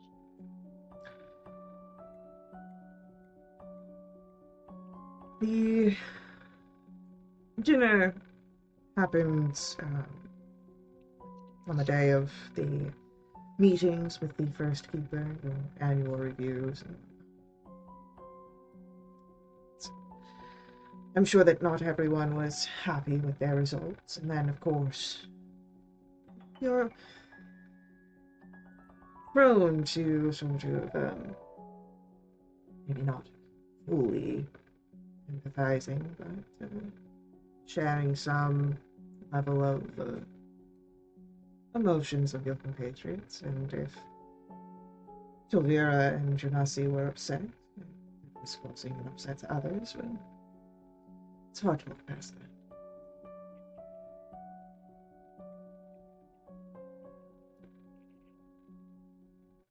What kind of things are you guys graded on? Well, it really depends on how proactive you are in your own work. There's all sorts of things like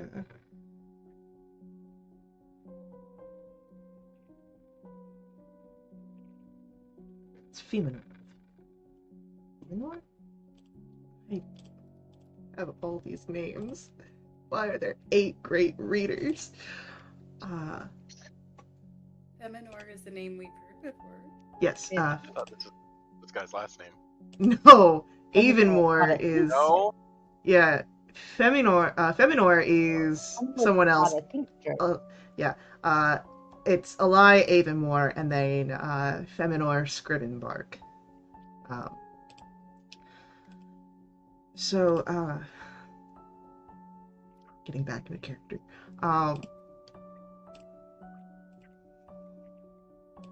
It really, again, depends on how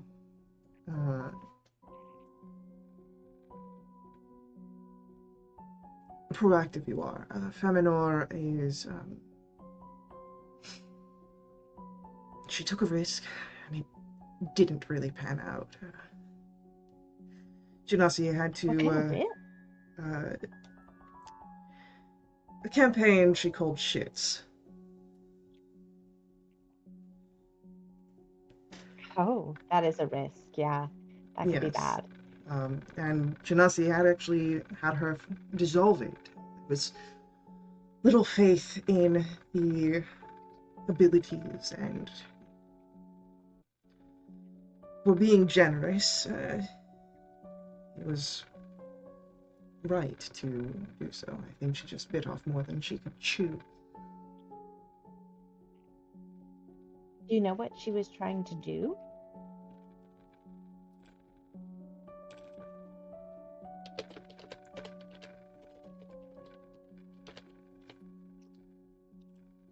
I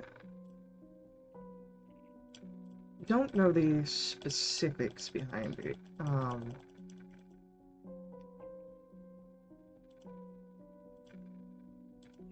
I'm sure that there are notes somewhere of probably likely in her own possession as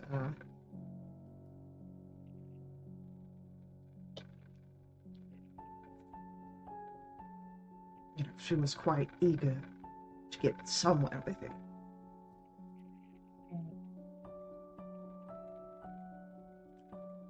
Yes, as you do, for sure. For sure. And what were you graded on?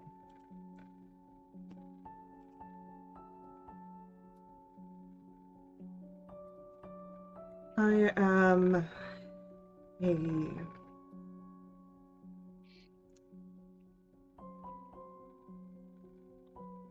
I'm an enchanter. I work in making things more than what they are. And there were a few projects that perhaps were not my best. And Genasi was gracious enough to point those out to me, and well, he said he expected better of me in the coming year. I was quite eager to reach up to his expectations before this tragedy struck.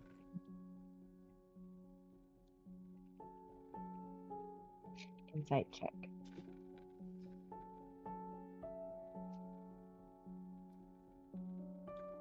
As charming as Eli is, however, you can tell that he is being misleading here. Yeah, he's full of shit.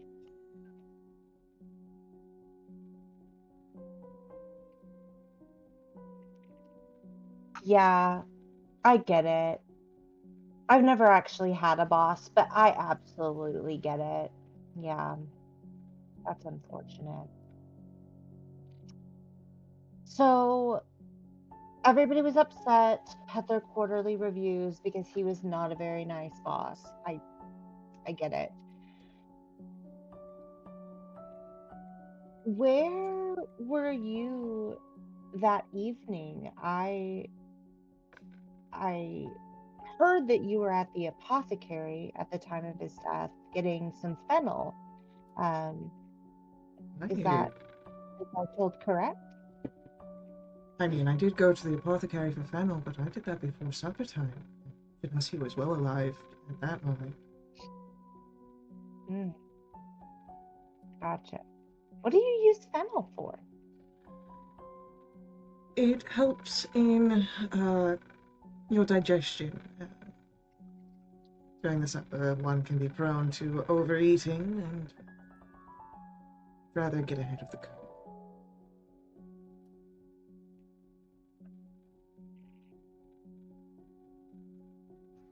Does this guy have a bag or satchel of sorts with him or on his cart? He does have a satchel. It is on his person. I'm gonna try and rifle through it. Give me a sleight of hand check. 30?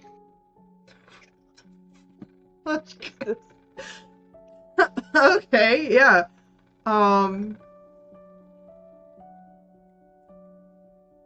You find a spell book, a set of gloves, a pen knife, and extra ink wells.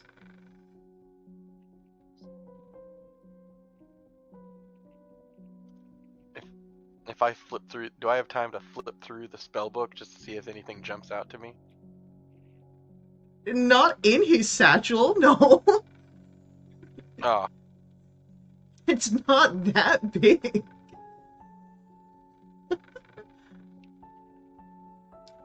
can I take it out and flip through it?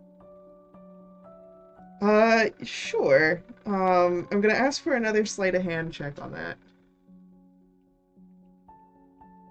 Natural one. For a S- 16.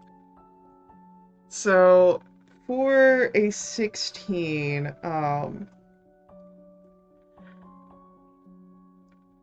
as you are going to remove, you've got it like halfway out when Eli sort of like just normal movements, like, you know, grabbing a book from the cart to put up as he's having this conversation with Har Har, spots you out of the periphery and then like looks down and that is my book, sir. Oh, thank you, Theod. Thank you for helping. And I'm going to take the book from Theod and start putting it back on the shelf. As you start to put He that back doesn't on the shelf, he puts his hand on it. No, personal book, not library. Oh. Theod's gonna very obviously be looking in the satchel. Where fennel? In my quarters, I wouldn't have it on my person. It's tea to be brewed. Theod's just kind of rub his tummy and walk away, as if his tummy's upset.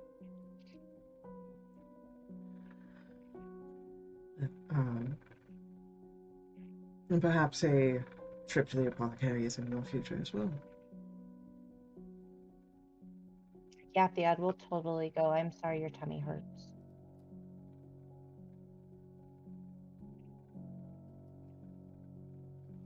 But yes, I did purchase fennel from Lewin.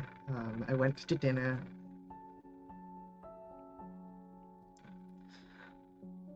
I thought about staying by myself, but ultimately I decided it'd be best to spend the evening with Catherine. So I joined her in her quarters. We shared a drink. I'm sure you can see where that led to. Sure, she looked like she needed to be kept warm, yeah.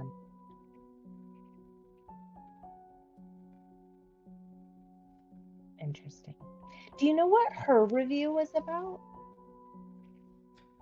She didn't tell Did she me. share? She didn't tell me, so I'm assuming that it was neither remarkable nor egregious. Mm.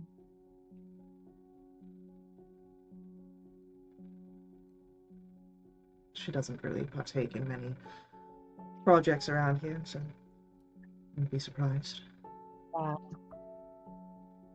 that's fair.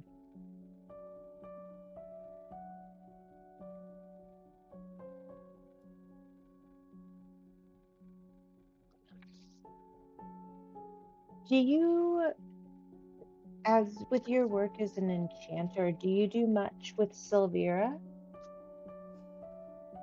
Anything with like her interplanar research? Sometimes as a consultant, if she comes across something that blends our two sections together. Um, Most of the time, however, we are quite separate. But I have worked with her in the past. The same way that you work with Catherine? No, not quite the same way that I've worked with Catherine. Just asking.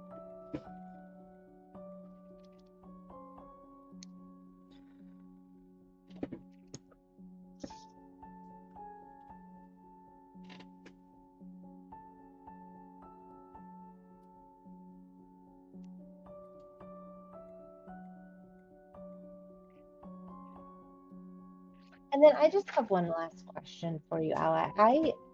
First of all, thank you so much for not being mean. We met this guy earlier and he was the meanest. I did not like him at all. I can only assume you mean Deleuze. Yes. He is Yes. very crotchety, even amongst his colleagues. I think he needs a hug. But it is not coming from me. I'll just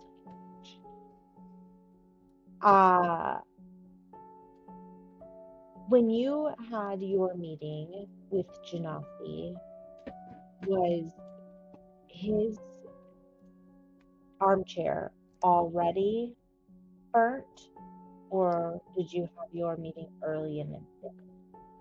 I was early in the morning, about 10:30 or so. Armchairs were fine when I was there for my meeting, though. I did notice them when I fortunately found the crime. I did notice that they were damaged. And do you know who had the meeting after you?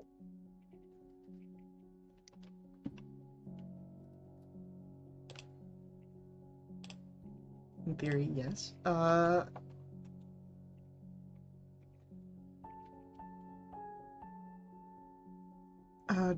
Daryl was after me.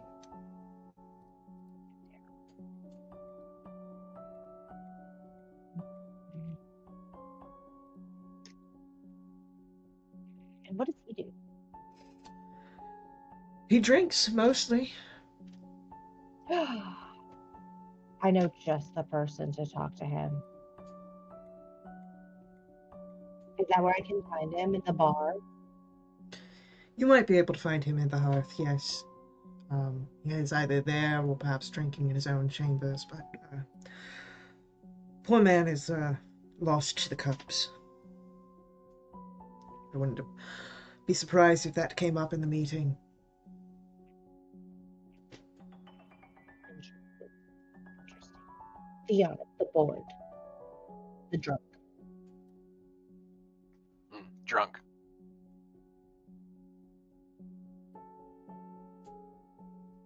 Okay. Thea, do you have any more questions for Eli? You get a head shake.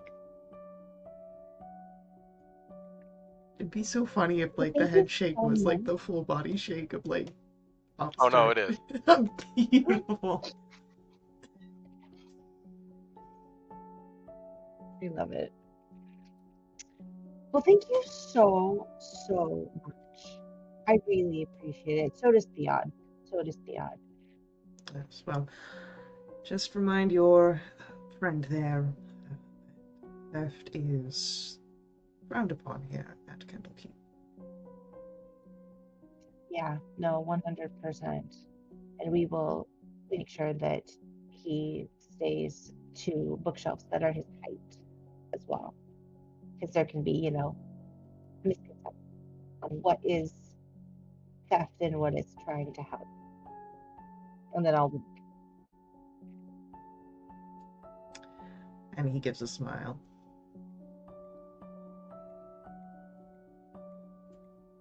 okay, bye. All right. Where would Har Har and Theod go from here? Back to the sanctum? Or The drunk. Do you think that Laura should have a drinking contest with him? Because Oh, that is what I think. yeah. Okay. Okay, let's go find them. all right. Well, given what you were told, the hearth is the likely place to find a drunkard. But if your thoughts are on drinks with Lara as well, also probably a great place to start looking. So, as the two of you also head to the hearth,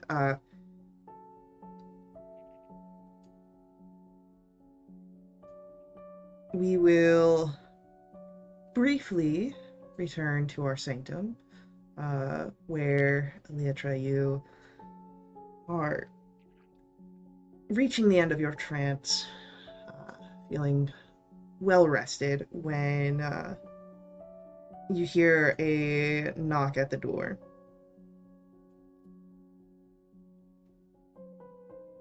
Sorry, mid-bite of yogurt with granola. Hi. I'm gonna hop down. I'm gonna stretch. Hop down off the cabinet. Shake my head. Wonder why I was dreaming about moon elf eyes. That was weird. Walk over to the door. Open the door. And there's the moon elf. I'm just gonna kind of look at her. Uh, Close the door again. No. as you close the door again, there's Hi. another knock. I open the door again. Yes. Vushati, sort of like straight-faced as always. It's getting close to 7 o'clock. You should leave if you want to make that farewell service on time.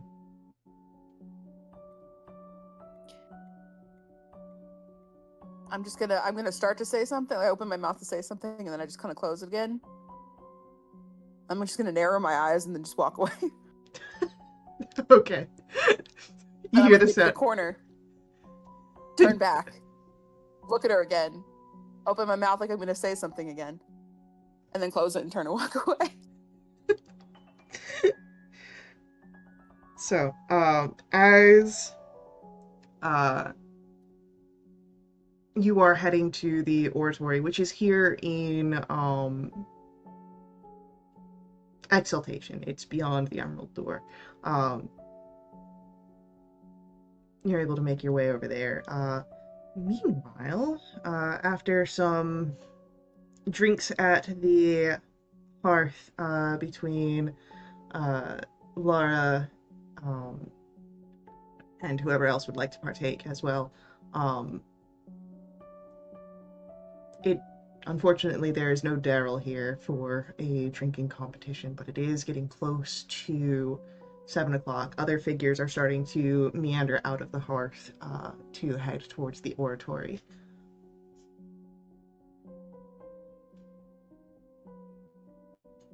I do want to tell Ellie and Laura about what happened, though. Yeah, of course. Go for it. Laura. Well, I'm gonna tell them everything that happened with the lie. Blah blah blah blah blah blah.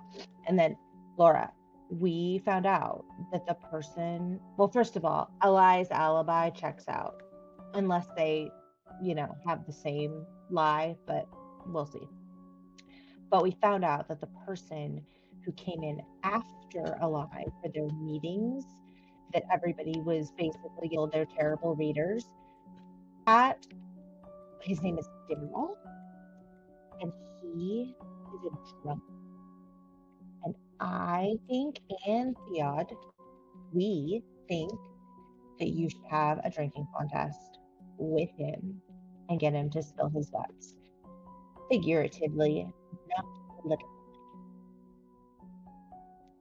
Okay, have some drinks with Dare Bear.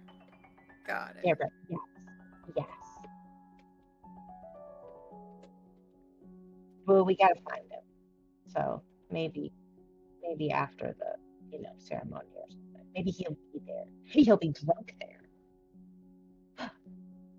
Should I catch up? Like I had a couple already. Should I do like one more quick one just to catch up to where he is? We don't know where he is. Okay.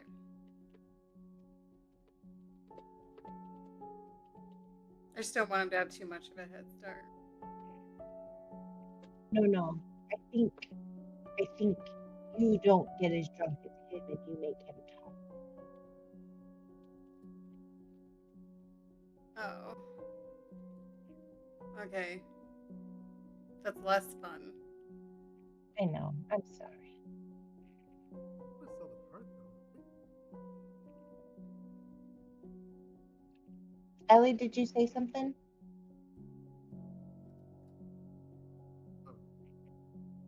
It's not coming through. It's not coming. Yeah, it's like very It's very, faint. very quiet. Gnomes, no. Yeah, Max. Gnomes. Try it again. See if technology hates you.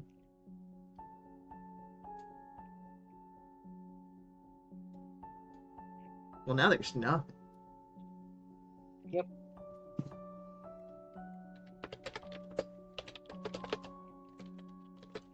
Working on it. Well, I think Ellie can help too.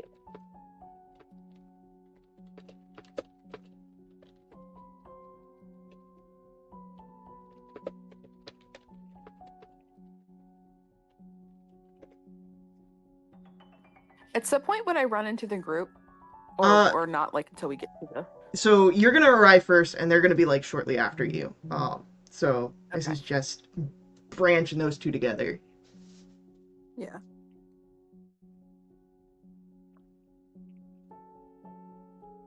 So I was gonna say. Well, just as soon as everyone walks up and we sort of reconvene, I was just gonna turn to everyone to sort of the first thing I say. What do you guys think of Bushati? They like suck, right? Like they're like. I just go quiet. I'm just gonna give her a knowing smile. Be like, they were really nice to me. I think they could be really nice to you. If you want them to be. Why would I want that from a moon elf? That's crazy. So crazy. That's no. Moon elves are like no. They're arrogant, like no. So crazy. And Vushati's so like stoic. Like why? Anyway. I'm just gonna go quiet again. Maybe that's because you only see her on this side of the door. Ayo. I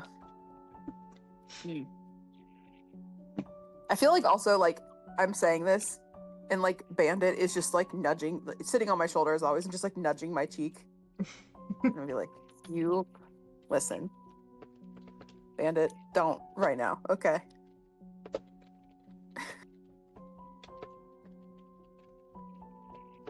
Question. Mm-hmm. So I realized that like I can't just like always talk to animals because that's spells, right? I can message though. Can I message Bandit and understand him, or is that only if I also have speak with animals? No, actually, let me double check on the way that that Find Familiar works, because I do believe that there is a telepathic link already. Yeah. because I'll say this For because find like familiar, there should be. find familiar, and I'd say that your beast companion is close enough to a find familiar. Yeah, you've got a telepathic Yeah. connection. It's not Perfect. going to be like as always, like the same complete sentences that you get with the speak with animals. It's a lot more like thoughts, impressions, but you have enough. You've been bonded with Bandit long enough that you understand what's coming through, even in the fragmented bits and pieces. So I don't know what Bandit would be thinking right now, or sending in fragments and pieces of my reaction in the last few minutes. You'd get the understand thing of like, hey, I'm calling your bullshit here. Yeah. So I'm just gonna reach up and scritch his head, and also tell him to shut the fuck up.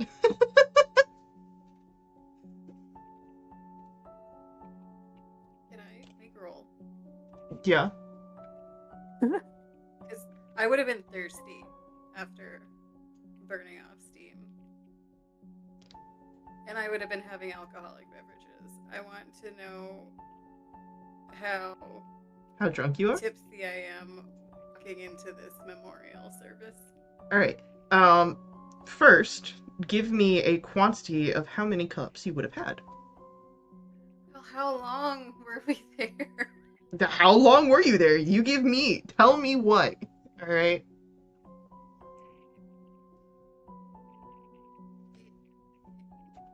She'd have had 3. Okay. Give me a Constitution saving throw. Alright. It's a 21. You're a little toasty, but you've still got your wits about you. No, just enough to loosen up. Perfect. Right in that sweet spot. Yeah.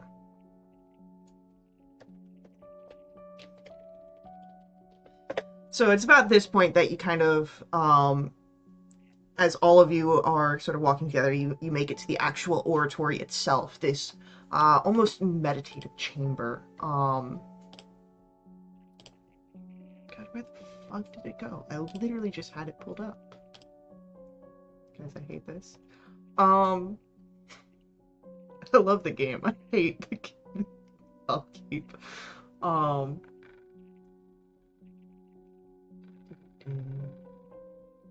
There we go. So, as you're standing here, there is, along one of the walls, you see that it is like almost entirely stained glass. Blue and turquoise and mauve light, dimmed from the snow, but still paint the room in this sort of beautiful light. And you see the large marble statue at the far end of the room, this god carrying a scroll reaching all the way down to the ground, and you'd see 2 other smaller statues. One carrying a candle and quill, and the other a harp. And you'd also see a pulpit, behind which you see Kai, the lorekeeper, as you had seen earlier, speaking to Bookworm. You'd also notice the other avowed sort of taking their places along these raised steps around the oratory.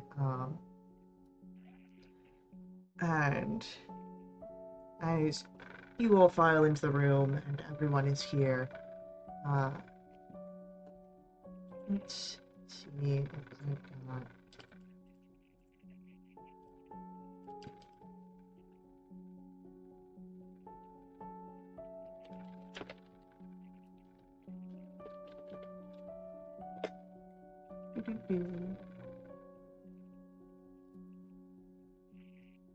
Let's go.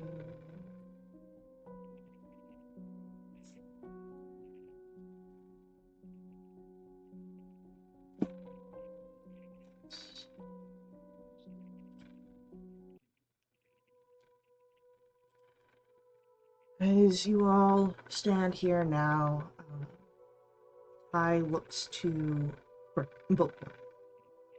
And as the Dragonborn nods, Kai, as the Lore Keeper, spiritual head, begins with the leading of the more scholarly monks here in a very somber chant.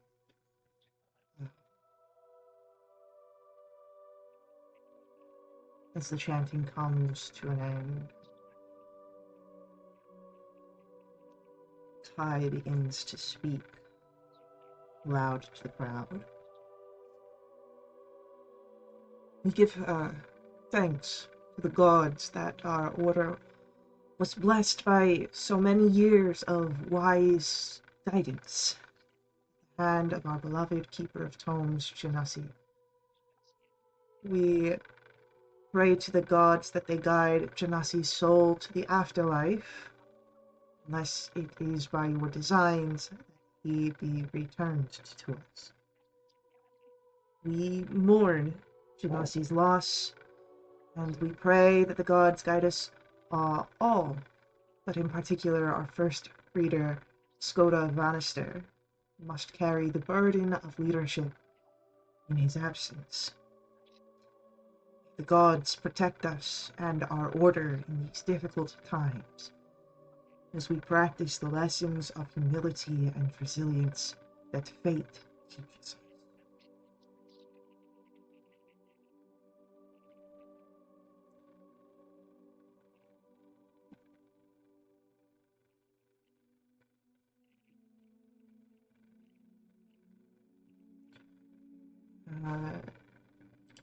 During this service, that's going to be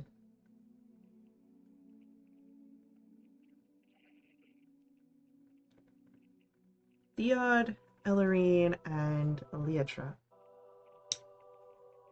Three of you would hear something.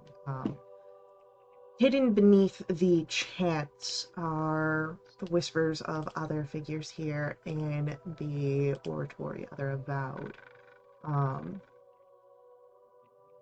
Particularly what you hear is one figure speaking to his neighbor about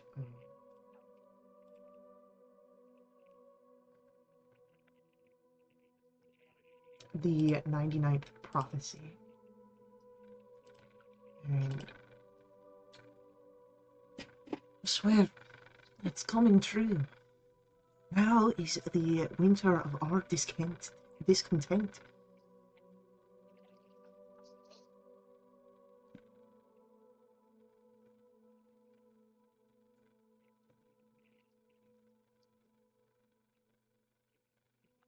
we tell where this is coming from?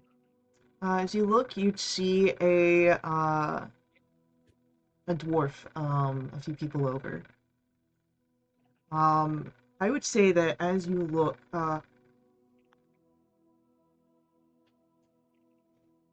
that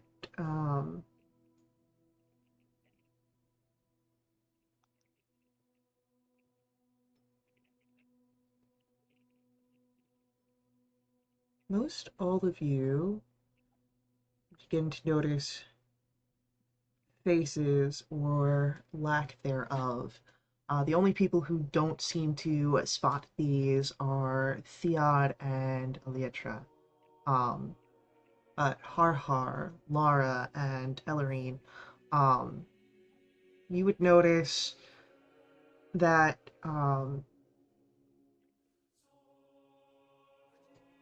you don't see Telez present. You don't see Kalan, who was the gate warden you had seen earlier. And you don't see Silvira.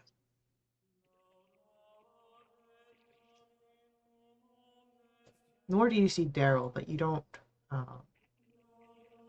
But you only have had one interaction with him, and that was during the first meeting. Who was the first person you said? Telez. So no Telez, no Silvira, no Kalan, no Daryl.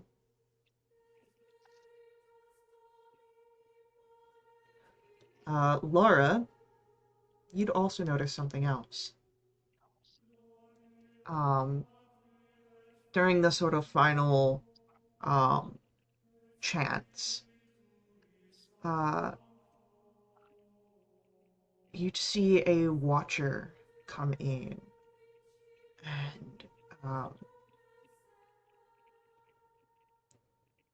and make their way over to Eli and hand him a book.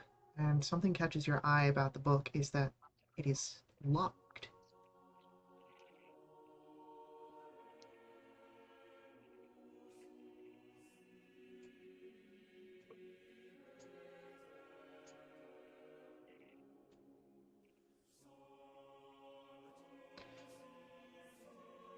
But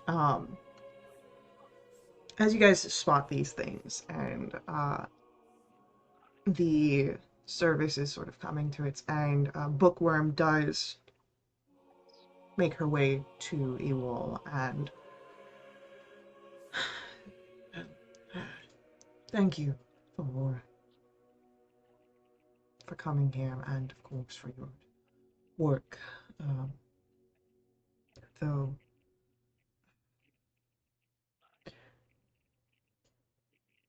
this is the retiring of the day. The House of Rest, of course, where your rooms are, or if you wish to go to the hearth, I believe that they are putting together a supper for after the service that you are more than welcome to partake in.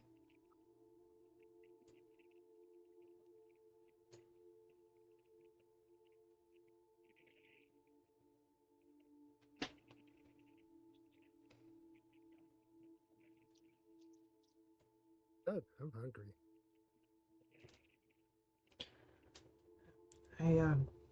I wish you well, and then please come see me tomorrow morning after breakfast.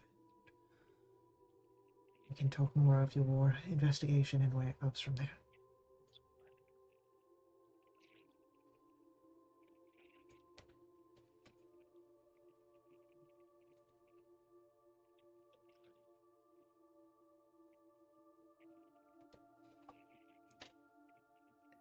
Faye, Mm-hmm.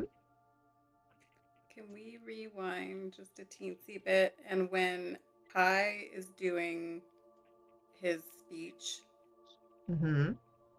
Lara remembers that Har mentioned the conversation she overheard where Kai was super interested in moving that body Mm-hmm.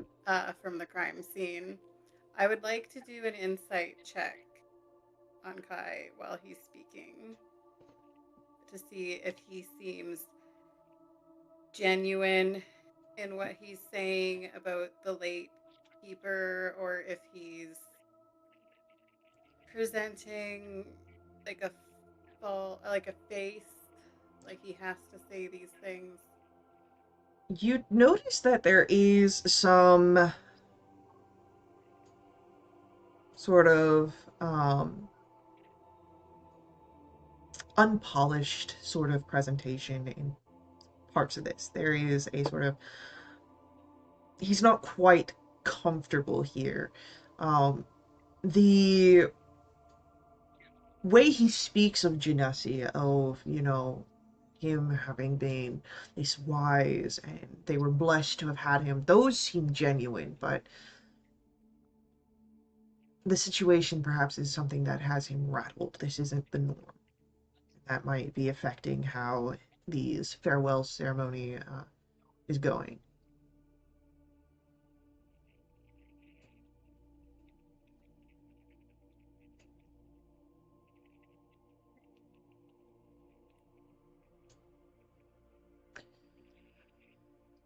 As the sort of avowed start to clear out, and as you again have been directed to the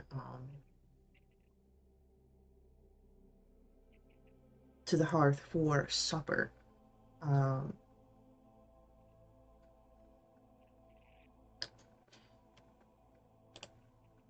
The snow is not as heavy now. There's still a light dusting um, as you are brought to the Emerald Door. The keeper on duty, not the same one that let you in, um, nods very curtly at you, um, leaving the inner ward and traveling across the court of air to the hearth. There are small passages, narrow ones, that have been cleared out, and the hearth is one of such passages. The night, bitter cold. You hear the bells of exultation as they ring throughout the keep. And I'm going to roll something here.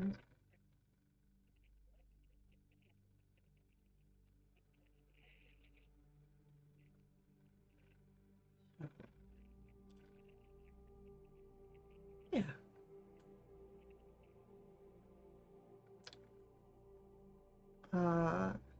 Leotra would hear this, as well as Ellerine.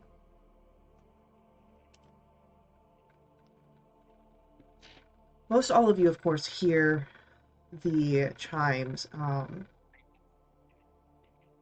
but something called, as you know, mortal nature. You hear a sound, your attention is drawn to it. Leotra and Ellerine, drawn by the sound of the chimes, you gaze up, and it could be shadows. But you see this hulking dark figure sort of nimbly swing down the bell tower onto one of the galleries of exaltation below. It's hard to make out anything, but it could be perhaps something of a giant ape. That doesn't sound right as you see this massive tail behind it. But it's only there for a moment, maybe two. It slinks out of its view, and perhaps it wasn't even there at all.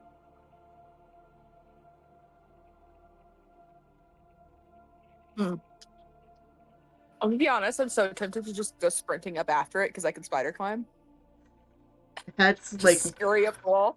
way across the the things. Okay. Yeah, but it also, that would be dumb for a number of reasons.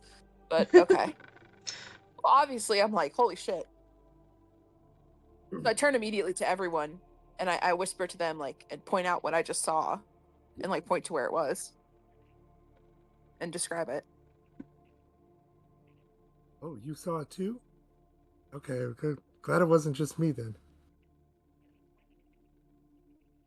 What was that? Well, I don't know, but I met someone earlier today.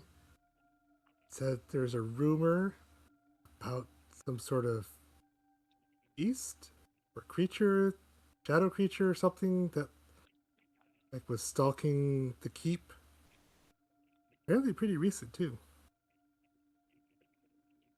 Maybe that's it. I mean, it must be. I don't imagine there's multiple giant hulking shadow beasts roaming, or maybe there are. I don't know. I say that and then I'm immediately like, maybe there are. I don't know. Did it seem recognizable to me in any way as like potentially a beast or any features of it? No, not from this distance. And I know I only saw it for a second, but okay. Yeah.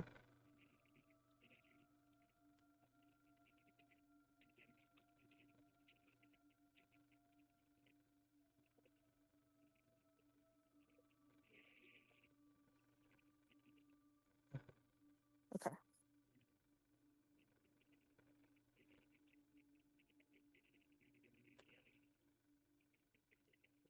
As this happens on your way to the hearth, I think as we arrive to the warm tavern, we'll call our session there.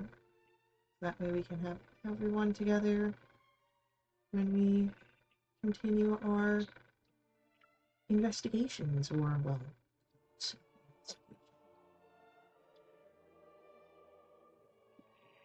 Dun, dun, dun.